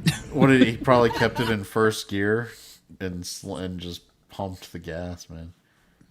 Yeah, I don't know. but America. That was awesome. Yeah, it was. He basically he's like, I'm commie crop dusting. Yeah, Exactly. pretty much. You know. Crop dusting. That's great. Using gasoline, their biggest enemy and fear. Well, that was diesel. Yeah. That's the only thing that puts out stuff like that is diesel. Oh, by the way, God, True he enough. just pumped a lot of money out. If you think about what diesel's current cost is, diesel's ridiculous right now. Well, since we're on No Kings, we'll also show this clip because this is our favorite Scott Jennings taking everybody to school about the No Kings rallies.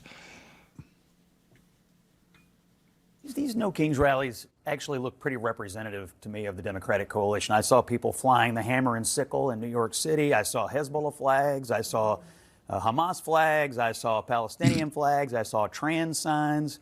I see weirdo liberal boomers out there. This is pretty representative of the Democratic coalition, and that's who funds it as well, by the way. And so I think if America looks at this and says, I'm sorry, she's just like shaking her head. Yep. Uh-huh. Mm-hmm. Those are my people.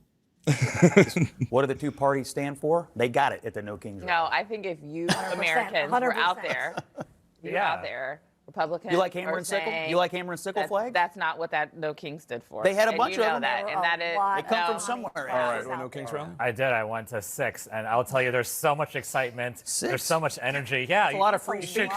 No, he sounds like a boner biter. That's a lot of free speech for a country That's with a king. lot of free speech, and I'll tell you, there's so much.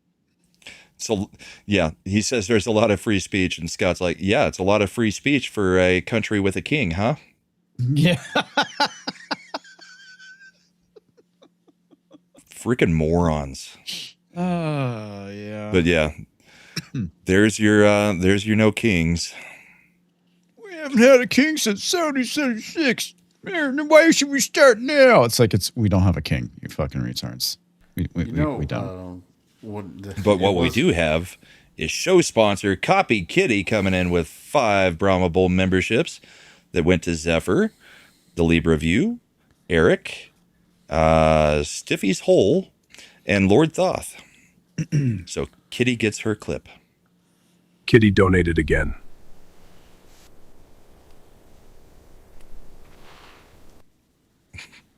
Thank you, Copy Kitty. Always appreciated. And good to see you.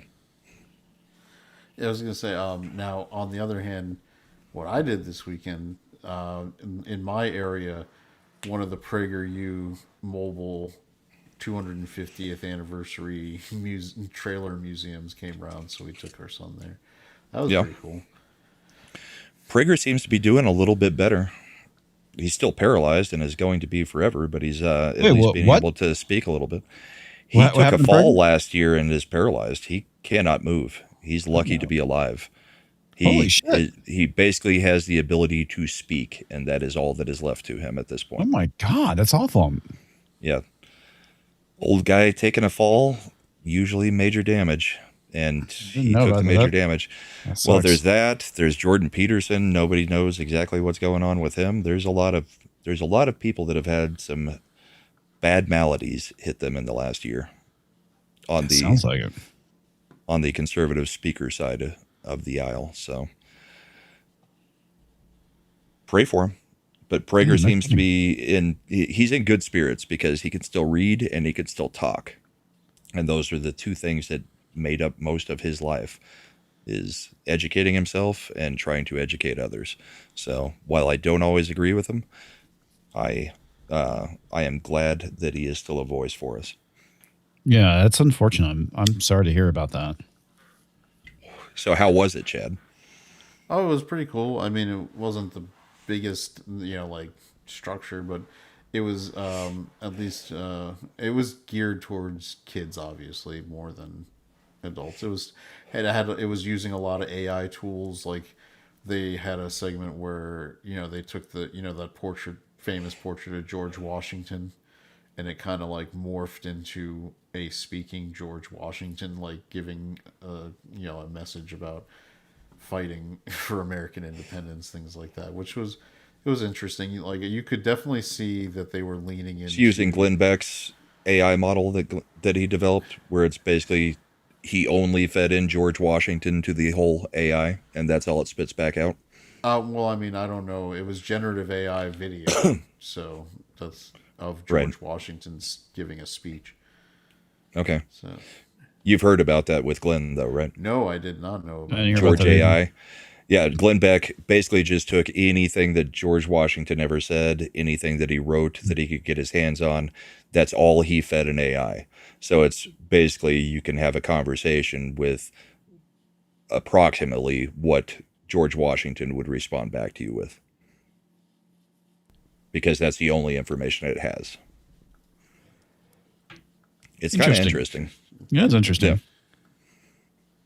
And it's not like we're bringing George Washington back to life thing. It's just right. Using an AI in an interesting way to kind of make it to where you could hear for yourself what somebody from the founding might be thinking on certain things, George, based on the information that was available. Cut down that cherry tree. Yeah. Did you? How never them tell teeth Alana? doing? We got a few piling up, so let's grab these real quick. Mod Eric K says, for $1 over on Rumble, I was at a stoplight and a few of those old white libtards, no king protesters, were at the stoplight annoying people. I yelled out the window, yeah, screw King Charles and all those limey bastards. I can't remember which one this is. Is this? We do have a Bryce Dallas Howard, but I don't think it's rear focused.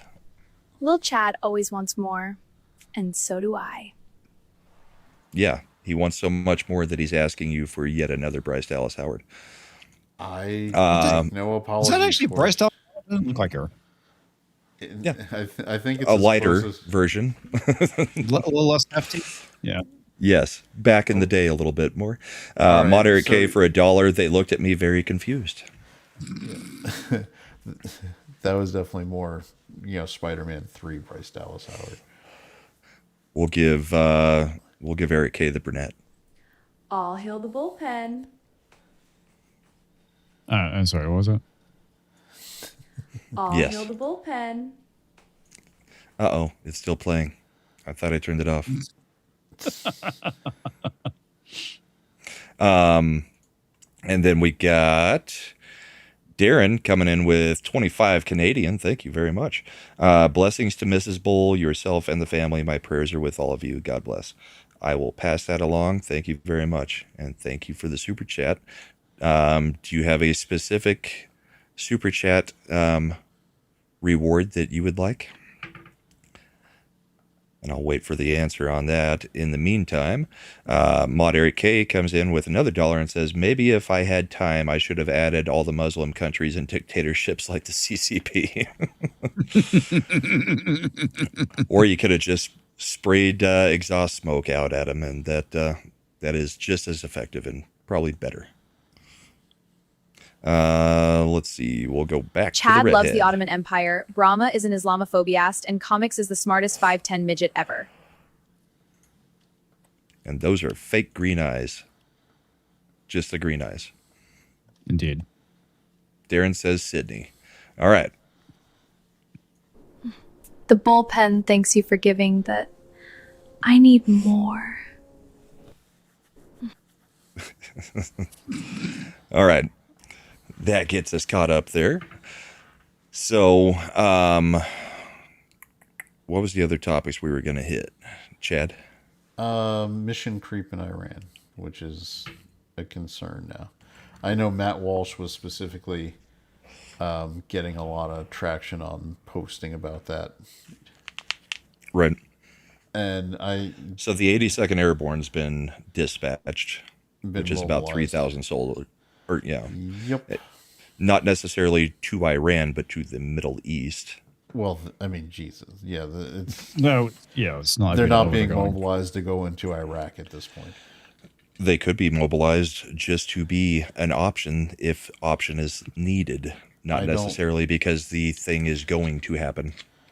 I get it. And my problem is we're really passing the phase where this is looking like Venezuela, and it's starting to look a lot more like we don't really have an end game plan. Now, I get it. We're, like people are like, well, we're only 2 weeks, 3 weeks. We're only a month in. Like we're 1 month.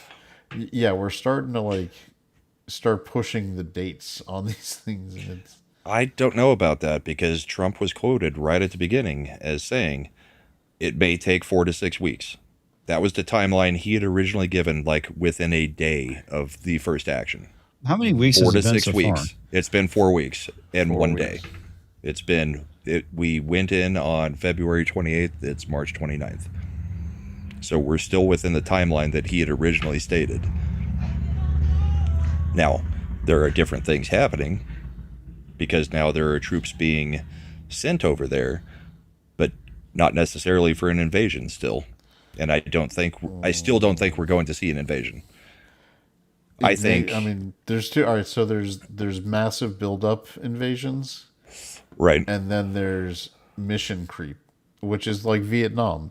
Sure, we're just sending in a few hundred advisors. We're not involved. We're really not fighting this war. Well, now we need to send some more people. Well, we're getting caught up in it, so we're going to send more people, and that's mission creep. That's when you start continually well, I guess we just need to keep adding just a few more. And that's where we've got to, hopefully Trump doesn't do it. And remember, my problem is, when you had I keep falling back to where I was when we first bombed Iran the first time last year. I was very concerned because I know, because I've been around these guys in the Nova area for 30 years where they've had a fucking Viagra style hard on to try to go into Iran and do a ground war there. Look at Lindsey Graham. He's frothing at the mouth at trying to get ground troops into Iran. Yeah, he's certainly flicking his bean. Yeah. He always does anytime there's any chance of any war anywhere. Oh, I'm sure him and Bolton are scissoring about it all the time. So I worry because it's not so much because I think Trump is the kind of person who would want to do something like that. It's because there's so much institutional will within the Uniparty to do it. Right. That's kind of my issue. We can't even fund DHS, but somehow they're managing to make sure that Trump can keep this operation going. Isn't that weird how that we works? can fund DHS. One side's stating that they don't want to, which we will talk about that after this because you still have Thune refusing to do anything about the filibuster and people acting like, well, they wouldn't actually get rid of the filibuster, the Democrats, next time they're in power. They already tried it once. Sinema and Manchin were the only reason we still have a filibuster. So this whole idea that they wouldn't do it and that we're doing something completely crazy is absolutely nuts. Thune is a piece of shit. Yeah, but Iran's where we're at. Sorry. Yeah, if you want it, but more evidence of the fact is that Thune even though they're in recess, wouldn't allow it to be in recess. He's still doing what's called pro forma sessions to keep Trump from being able to do recess appointments, which at this point could solve a lot of trouble, a lot of problems. Because, for instance, all these U.S. attorneys that Trump can't get through because there's something called blue slips, which is the most stupid fucking Senate tradition in the world. Do you know who gets to decide who the U.S. attorney is in a blue state? The blue state senators. Do you know who's it? Like when people talk about these district court judges that are Trump appointees, like locking up his agenda, it's because blue state senators, because of the process, the blue slip process. We like what the 17th Amendment allowed back in the day, so we're still going to abide by it, even though we don't get to appoint our senators the same way through the states. Yeah. The blue slip process lets the senators decide the district court judges. If they don't sign off on them, they don't what's his name? Grassley is honoring it in the Judiciary Committee, where he's not letting people go through if it's not signed up. That's how Tom Tillis is holding up nominations and shit. It's such a ridiculous Grassley's process. usually not all that rhino-y.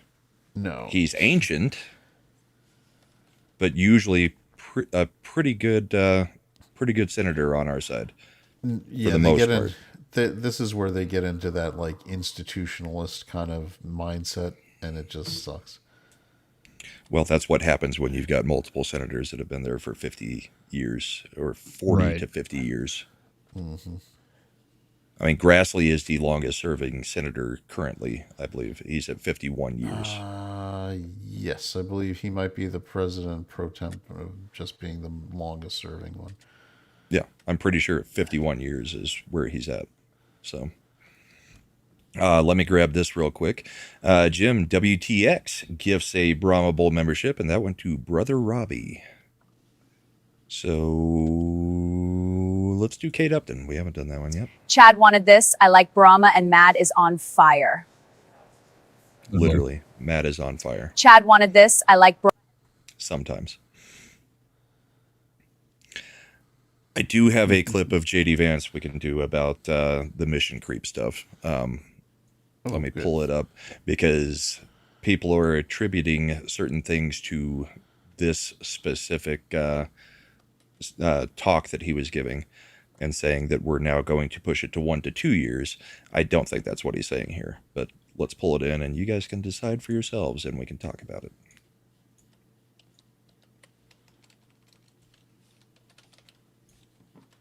I'm assuming you guys saw this one with Benny. No, I did not. Okay. We need to neuter them for a very, very long time, and that's the purpose. You're right. Gas prices have certainly gone up because of what's going on in the Middle East, but they're going to come down, right? This is a very, very temporary reaction to what is going to ultimately be a short-term conflict. I think the president's been very clear about this, that we're not interested in being in Iran a year down the road, 2 years down the road. We're taking care of business. We're going to be out of there soon, and gas prices are going to come back down. So did JD lose more weight? Yeah, I think he's a little bit lighter. Yeah, he looks lighter in the face. So you've got a whole bunch of accounts on Twitter, you know, the usuals that have been, you know, completely harping on anything going on in Iran, and, you know, we're just working for Israel, all that kind of stuff, saying, see how it went from 4 to 6 weeks to 1 to 2 years? And I don't think that's what he's saying there at all. He's saying this is still planned to be a short-term action. We don't want to be there in 1 to 2 years. The problem is when you, and this is where I'm going to push back a little bit, because, and that's fine. He's in these briefings. He knows what they're saying. When you use that phrase 1 to 2 years, that means it's sticking in his head because that's a time frame they're talking about. If this was a genuinely short operation, we use like, we don't want to be there in 6 months. You know, we're not going to be there in 6 months. When you use the phrase, we don't want to be there in 1 to 2 years, that means, well, we're going to be there up to 1 year conducting operations. I don't know. I mean, it can definitely be interpreted that way, and I don't disagree with you, but I think he's flat out saying this is going to be a short-term action. We do not want to be there in a year. which would put it well under a year, which is still more than 6 weeks, but we're still not at the 6 weeks. So until we get past the 6 weeks that was originally forecast, that's when I'm going to start going a little bit nuts. Or if we put a large number of boots on the ground, I don't want to hear about our boots on the ground unless it's special forces going in to maybe get rid of whatever uranium they may still have. Finish the neutering job, and then we're done. I think all of us agree we do not want to see any kind of forced regime change or boots on the ground. I would love it if the people rose up and did regime change. I would even be fine if the Kurds or the Israelis went in and did the regime change. I don't want our guys doing it. But that's different than what a lot of other people are saying, in that, you know, that's the reason we're there, is to get the regime change, because it's the same as every other war we've ever done. Well, I mean, it's a good possibility, right? I mean, this is something that they've been talking about since 2000. So it's a good possibility that the Uniparty is going to take advantage of the situation and get the regime change they've been so desperately craving for the last 26 years. Yep. But that's not a stated goal. Yeah.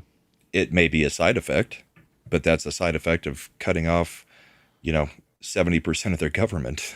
Mm-hmm. I mean, so that's kind of where like I said, I'm fine if we're just putting things in place for the locals to be able to do it, right?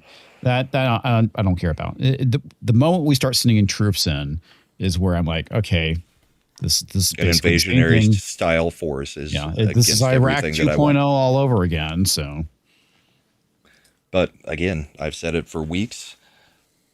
I trust that Trump does not want that to be what is happening, and he's earned enough trust that I'm not going to second guess him on it. Well, he's still the commander in chief. He's the one making the calls.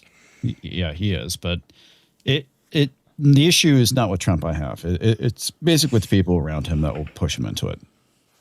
Right. And I just don't know that Trump is somebody that gets pushed into things. I just don't know. I mean, Trump does adjust. He can be position. His vanity can get him into things. Yes. But I don't think he gets strong-armed into things. Well, and the way you manipulate Trump is through, he wants to be popular. You appeal to that, and that's how you get him to do things, which is good and bad, right? Yep. And John, thank you for the condolences. Yeah, it's a tough situation. It's kind of a wait and see. But the problem is my spidey sense from living around Uniparty people is they are so hot for it, and it bothers me. And it makes me think, even with Trump trying to steer the Titanic away from the iceberg, there's these assholes they're going to grab the helm and and fling it right back to the iceberg. Damn the torpedoes, full speed ahead. They're. I think what we will see. This is just my thinking on it is, I think we are going to see that we are going to send troops over there to protect our bases initially, not to necessarily do anything in Iran. And I think this is where Trump is going to be saying to the Iranians, okay, we have pummeled them into the ground. I have told you for weeks to hold back because we're not done with our bombings. Now, if you're going to do it, do it. And if there's a large massacre, I think that's when he will be like, okay, we're going to help out a little bit, because he did promise to help. Mm-hmm. And I think Trump keeps his promises. So that's what I think is happening. I have no knowledge of anything that you guys don't. That's what I foresee being the play here, based on what we've seen from Trump prior, through his history. If they rise up and there's a slaughter of innocents, I think that is where he might put people in just for a short time to clear that up. But again, I don't want to see the troops there. I think we've done this far too often. But I also don't think he's going to allow the wholesale slaughter of all the Persian people that are against the regime. Yeah. Because he told them help will come. Well, that's an issue into itself that has happened in the past, right? Where we've left allies behind, and not just physically, but like, yeah, sure, you do this thing, we'll help you, and we don't do shit, and they get killed. Right. Or we create a red line and then dare somebody to cross it, and then we do nothing. Obama. So that's how I foresee it going. I could be dead wrong. Everybody else could be completely right. And this goes into being a long-term war. But I'm just giving the way I think it could possibly go and what the actual setup is. Because we went from the 82nd Airborne, which is about, 3,000, to a possible deployment of, 10,000 in total. And you've got plenty of bases that are getting hit over there, or they're at least trying to hit them. I don't buy this. I don't know why so many people are buying the Iranian narrative that they're just, wiping the floor with the U.S. and just destroying bases left and right. Yeah. I'm not seeing the same reporting. The Iranians are claiming that they've taken out like 4 carriers. No. I mean, it's the Iranians are going to lie, because part of what power is in the Middle East is projecting power. It's the only thing they respect, is the projection of power and the actual use of power. That's why I think there are negotiations going on, and why I also think that the Iranian government, whoever is trying to negotiate and whoever is in that power struggle over there, is probably just beating their chest saying, nope, this is the U.S. admitting loss, blah, blah, blah, because we did so much to destroy them, when they know that they've been completely ground into the ground. Ground into dust. It is one of the psychological things about how power works in that area of the world. Your warlords are going to be the ones who are going to have the respect. Right. And wasn't there also the whole thing with like Tokyo Rose back, with World War II, with the same thing? Talk about, the Americans are losing, go and surrender. Yeah, not as familiar on that one. Chad might be. She was it was basically like how Voice of America was broadcasting into like the Soviet Union during the Cold War. Japan, when would broadcast, it was an English-speaking Japanese woman. She would do radio broadcasting. She was the DJ effectively, and she would work in propaganda like, American GIs, this song is for you. It's a love song. It's too bad your country doesn't love you. If this is for a great, amazing, stunning victory on at Okinawa. She was basically you remember the Iraqi information minister? We are destroying them. Right. Yeah. We're not running with our tails tucked between our legs. We're actually doing great. If I remember right, Tokyo Rose was actually an American. Yeah. Like Hanoi Jane. Yeah. Yeah. Yep. And she might have been brought up on charges. I don't know. I mean, I it's been a while since I've looked into this, but yeah, I just thought the whole thing was kind of interesting. But yeah.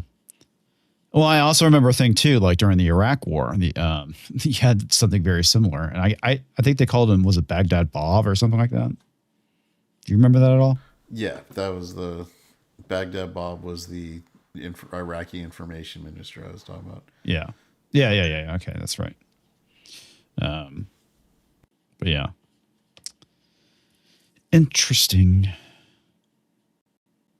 Brahma leaves and we get all quiet. What are the topics again? Oh, did Brahma have to pop out? Yeah, he did.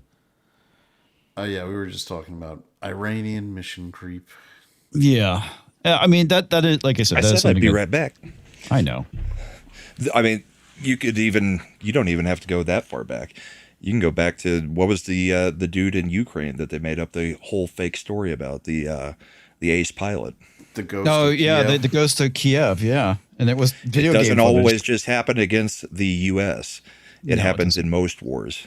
you're going to have the propaganda fight. Yeah, I remember when that popped up. I was like, something just does not seem right about this. Right. And it turns out it was fake. Yeah, and it's just going to get worse with AI. Yeah, that's the downside. Well, there's two things that you're going to see, and I think a lot of this is going to be more so than anything else is that's fake, it's AI when it's actually something real. You're just going to have people deny reality, basically saying it's AI. They did that with what's his name when he was like kicking the tail out of the ice vehicle. That happened like a week or two before he got shot. Minnesota guy. Preddy. Yeah. Preddy. Yeah. So that's where I think a lot of this is going to go is that's not real, it's AI. And the media is totally going to fucking run with that shit. Anything that goes against the narrative is they're just going to say it's fake. That's the thing that scares the shit out of me. Yeah, except the media has a responsibility to do a little bit more fact checking and find out if it's AI or not. Whether they would, I don't know, because we've seen the way the media actually operates. And they will throw anything out there and then just redact it way down the line and pretend, oh no, nothing happened. We're not correcting it. Not in any way that anybody would actually pay attention to. We already got our narrative out there. Right. Retractions on page 10.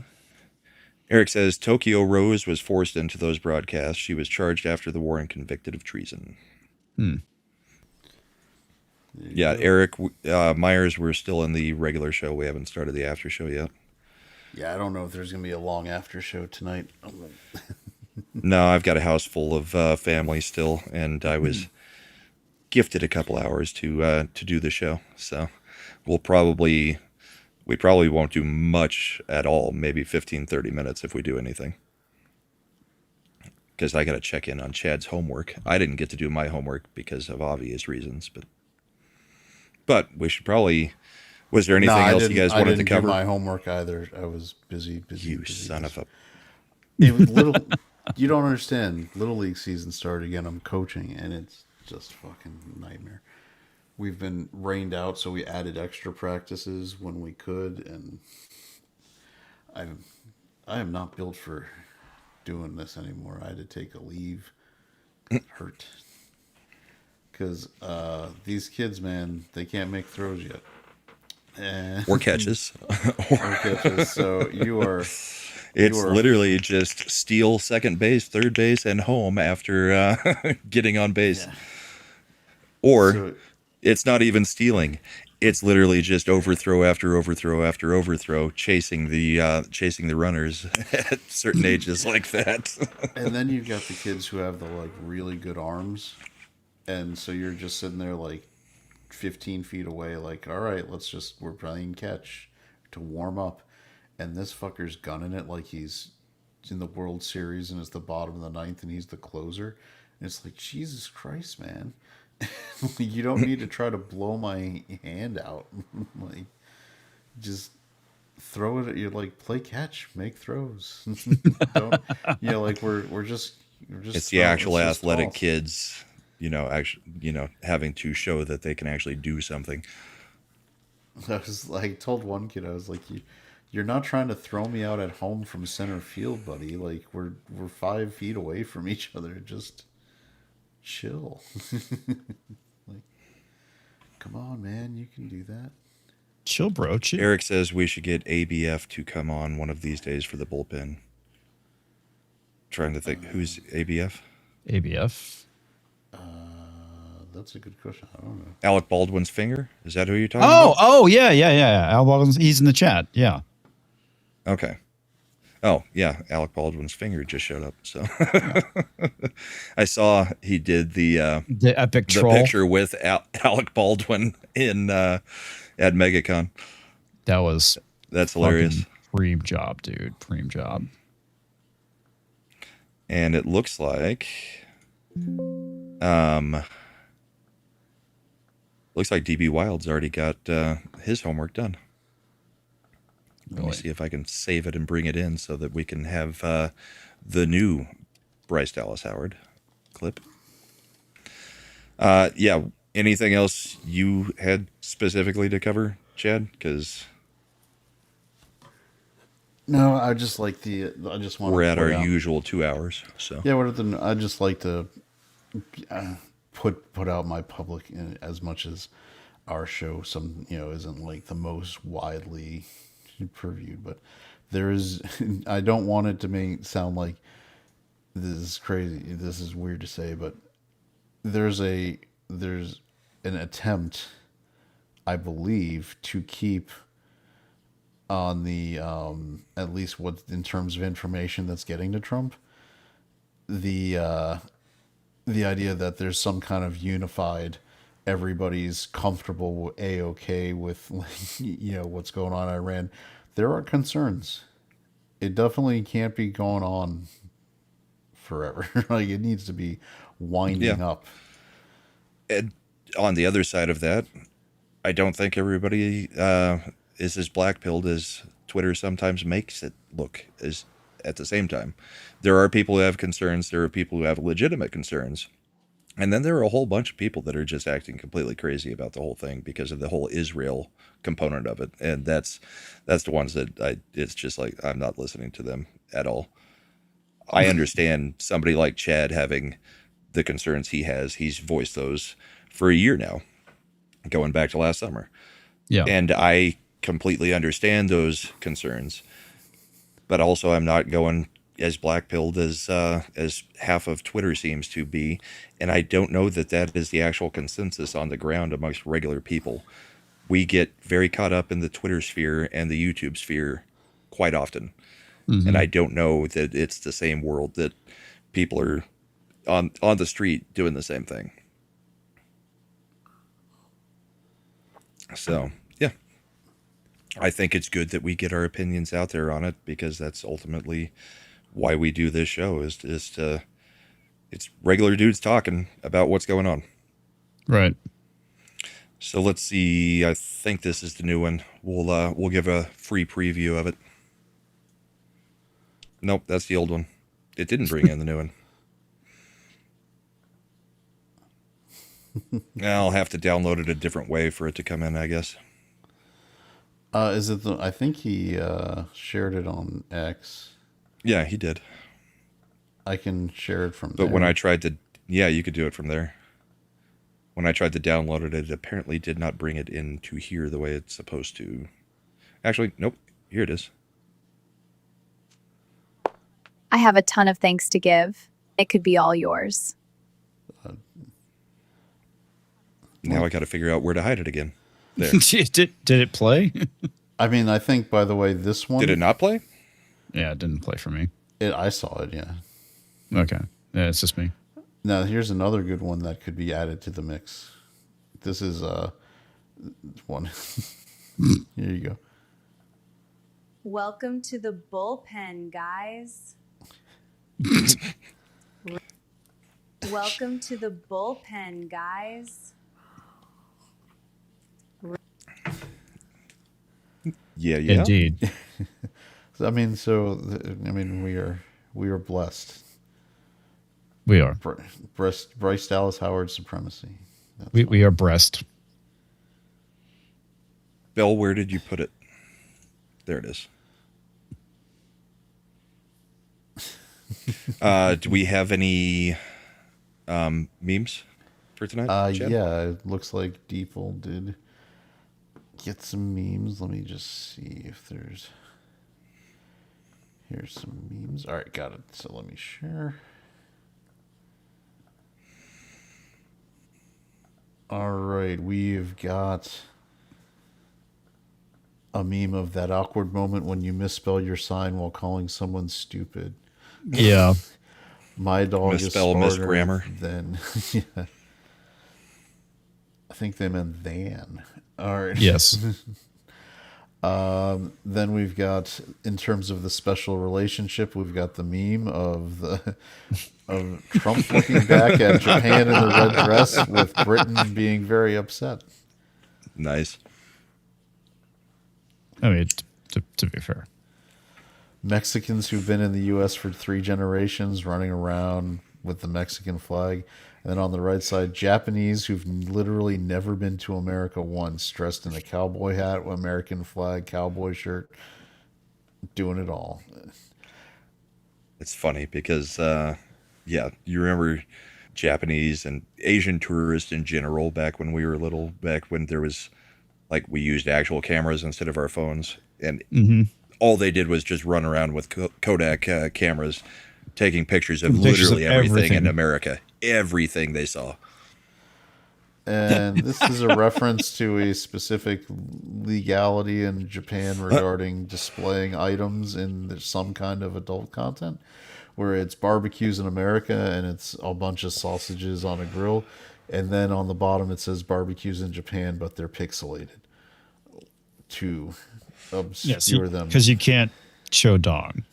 No, you can, well, it's I believe Japan's laws prevent showing any Japanese private areas, which is why a certain zone in the back is able to be shown until it becomes an entryway, when it's usually not. Yeah. That was delicately done. It's also the reason why they have a thing. I hate to break it to you, Brahma, but it generally is not delicate when it's being done.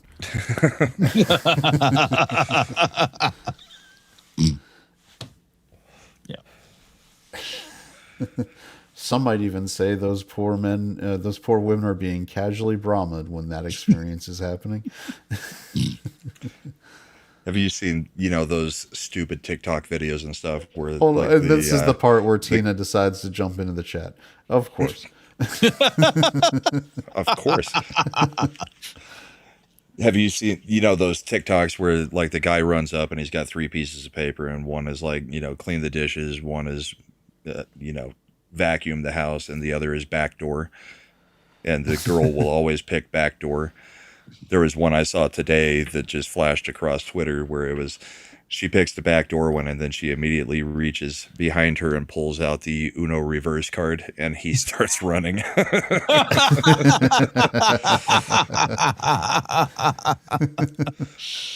Oh man, Bell, I would play the video. I am not able to load the video for whatever reason on Twitter right now. I've retried about 10 times and it just says failed to load. So I'll get it downloaded and we'll try to get it played. Maybe even on Comix Show or something. I'm not sure what it was, but it looks like it was 6 days old, but it got so buried that I did not see it. DM groups for YouTube creators are a heck of a thing. Yeah, they are. Things get buried real quick in our DMs, and the DMs aren't working quite the way they used to anyway. So no, it's been a huge pain. So the only computer I can check my DMs from is my desktop. I can't check on my phone. I can't check on my laptop because if I try to sign in one more time, it will lock me out. It's using that stupid pin thing they set up, and I'm very afraid of trying to change it and see how badly it fucks everything up. All you need to do is go in on something you are logged in on and generate a new pin. I can walk you through it after if we need to, or sometime this week. Yeah, tomorrow's fine. Well, I don't know that I'll be there tomorrow. Oh shit, that's right. But I probably won't be on anything except for this for the next week or two. But then, of course, we're not doing this show next week because of Easter. So, but I'll be around. We can talk. So. What's going to happen is I'm going to show up. I'm going to be like, where the fuck is everyone? Right. Comics, what do you got coming up this week? A lot of pain and suffering. No, you were wanting me to talk about YouTube. Oh, okay. Yes, you're supposed to self-promote now, Comics. Yeah, I know. That's right. We've hit the algorithm. This is where you jump in and join the ride. Comics, what's your prediction for the next week? Pain. Okay, Clubber. Yeah. Yeah, needless to say, one of the things that happened is I signed up for 2 projects, and I didn't realize that the guy had them run them simultaneously. So I just finished one, and I have a week to finish the other. And I'm like, great. Well, this basically sucks the fun out of my entire week. It never works out when it's 2 comics, it's 2 projects, 1 comics. Yeah. That was an old internet joke. Yes, it is an old YouTube joke at that. But yeah, you can follow me at my channel, Comics Division, and I stream every Monday and Thursday, 9 p.m. Central, and Friday after FNT. I typically do a game, and Roland T. Retcha has me playing Super Night Adventures, which I'm halfway through. I hit the second boss. There's one more to go, and hopefully sometime this lifetime. I should donate so Comix has to play an Otami game, because that would be hilarious. I don't think you're out donating what Roland did, because it was $500. So yeah. Oh no, he's kind of bought him off for a while. All right. Yeah. This question inquiring: is a desktop better for streaming software and tech? Deciding between a laptop, desktop for next upgrade. 100%. You want a desktop. Yeah. If you're streaming anything, especially if it's any kind of gaming or anything too, running both of those things on the laptop. The first year and a half that I streamed, it was from a gaming laptop. And during comic shows, I was doing everything to try to keep the laptop from exploding into flames, because that thing was burning up even with fans running. So the desktop is definitely the way to go if you're doing any kind of streaming. Yeah. And I've done it before from my laptop, like when I've been out at the ranch, and it hasn't been a big deal.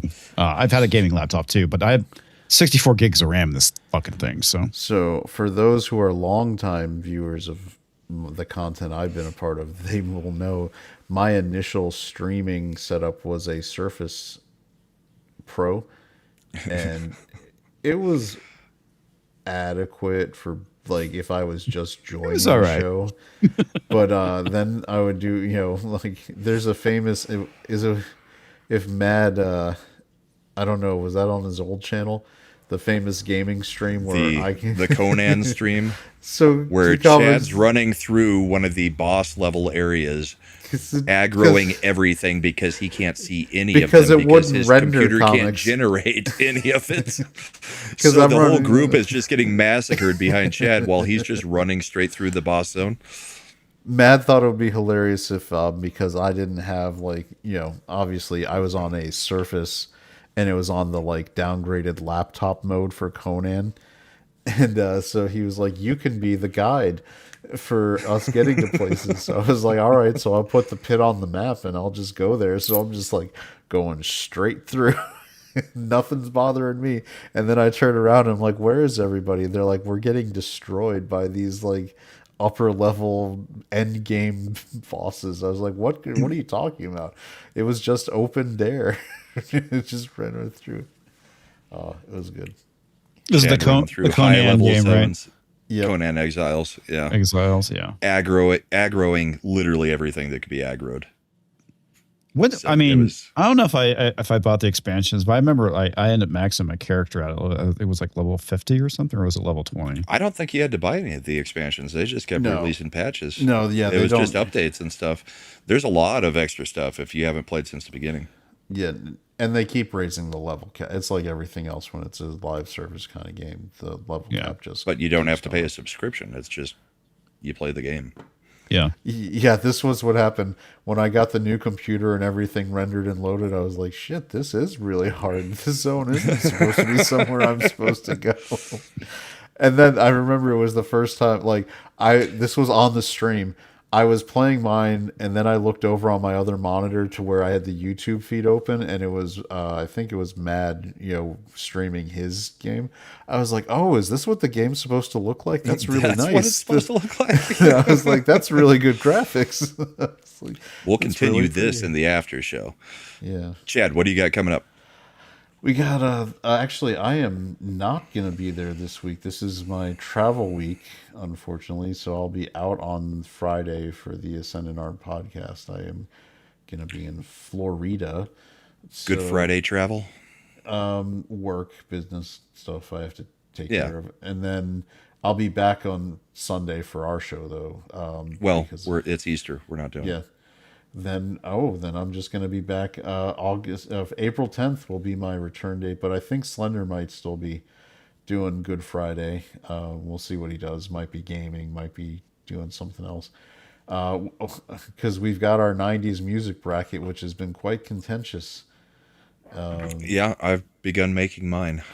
Not necessarily with just 90s music, but 90s and 2000s rock specifically. What I'm going to do now next time for the next bracket challenge, I'm going to give each of you guys a bracket section where you can pick your 16, and we'll just see how that goes. Yeah. Coming up with 64 without repeating any bands is difficult but doable. Yeah, I like how Mad was talking his good game about I'm going to do the 2000s, and I was like, oh yeah, how many Linkin Park songs are you thinking? Right. And he's like, I've got this one and this one. I was like, you can pick one, and he was like, what? It was like, you can't repeat like a band. You can't 17 just have times. Linkin Park take up a whole wing of the bracket. Because they gave me shit comics because I put 3 a.m. in instead of Push for Matchbox 20. I was like, 3 a.m. was their bigger I song. would have wanted Long Day. Yeah. And then, or I put their first radio hit. Brahma was arguing with me about Runaround versus Hook. And I was like, Runaround was the bigger song. And he's like, no. Then he looked it up. Well, whatever. No, you looked it up. Yep, I didn't tattle on myself. Yeah. Bitch. Bitch. But meanwhile, it is fun. So so we'll finish that up when I get back, probably on the 10th, because we're down to our Sweet 16, and I think we can knock out the remaining ones because it's about the same amount of matchups that we've been doing each episode. So it'll be less matchups, won't it? Because we're down to just a few, and we've already talked about all the songs. It feels like it should go quick. Each matchup, it brings up its own debates. You know this. Sure. All right. It has been fun on Fridays. I even participated in the chat yesterday on my phone while also trying to not act like I was participating in chat on my phone. But as for me, like I said, I will not be doing most shows unless it's late night and everybody's gone to bed. I may join for the second hour in comic shows if everybody's gone to bed. Company will be leaving soon. But we've got comics on Monday, Thursday. We've got Mad on Tuesday night. We've got Wednesday. This should be an on week for the Christian panel, and I'm sure they will be discussing Easter and the Holy Week because that would make sense at this point. Friday, Ascendant Art with Chad and Slender. Saturday night is a bourbon and boarding night, so I will be there for that. And then Sundays, usually we would have the bullpen, but we're taking Easter off. So thank you, everybody, for being here. Thank you all for the super chats, the gifted memberships. As usual, we will be playing the outro. And then if you stick around, you might get a surprise after show. But hope everybody has a great week. We're killing it on Twitter right now. And then playing the outro, and give us a couple minutes. Good night. Yeah, where the hell did I put the outro? There it is.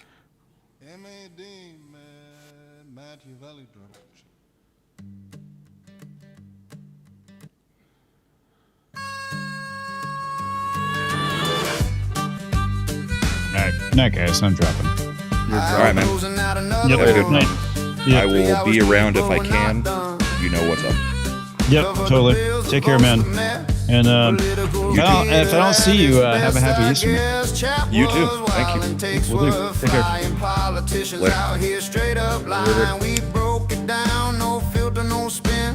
That's how the bullpen's always been. Bullpen's how we said what we said. No Lulu takes, spraying truth like lead. Inside precision, facts in the clip. Next round, loading knowledge we equip the bullpen. Hi, Zephyr. Thanks for being here.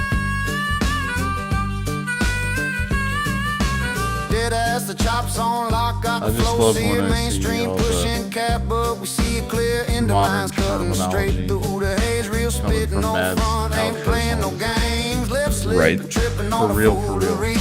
Really wants to be Gen A at this point. Not even, he's skipping over Gen Z, going straight to Gen A. He's going Nobody to be should be 6, 7 songs. I was about to say nobody should be Gen A because she was terrible. Jenny. Slow decay, Congress moving at a pace designed to keep the wolves at bay. Executive decision, Supreme Court rulings on display. We covered every angle, no cap. That's how we play. Legislation passing in the darkness of the midnight hour. Lobbyists manipulating every center of the power. But we're watching every movement from our independent towers, posing all the corruption while the mainstream media cowers. So we're closing for the week, but the message is consistent. Real political discourse out the corporate funding for perspectives unified and intellectual resistance. Independent media's the future, we the vanguard. Next stream hitting harder with the how responsive is Matt if you have to update with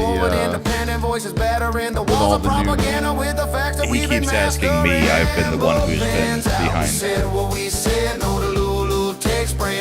I did send it to him via email 3 times, and he says he can't find the emails. But it's been probably 2-3 weeks since it's been updated on the member list. But he's willing to do it, as long as he's willing to actually find the email that he asked for and you send it. Stay informed, stay skeptical.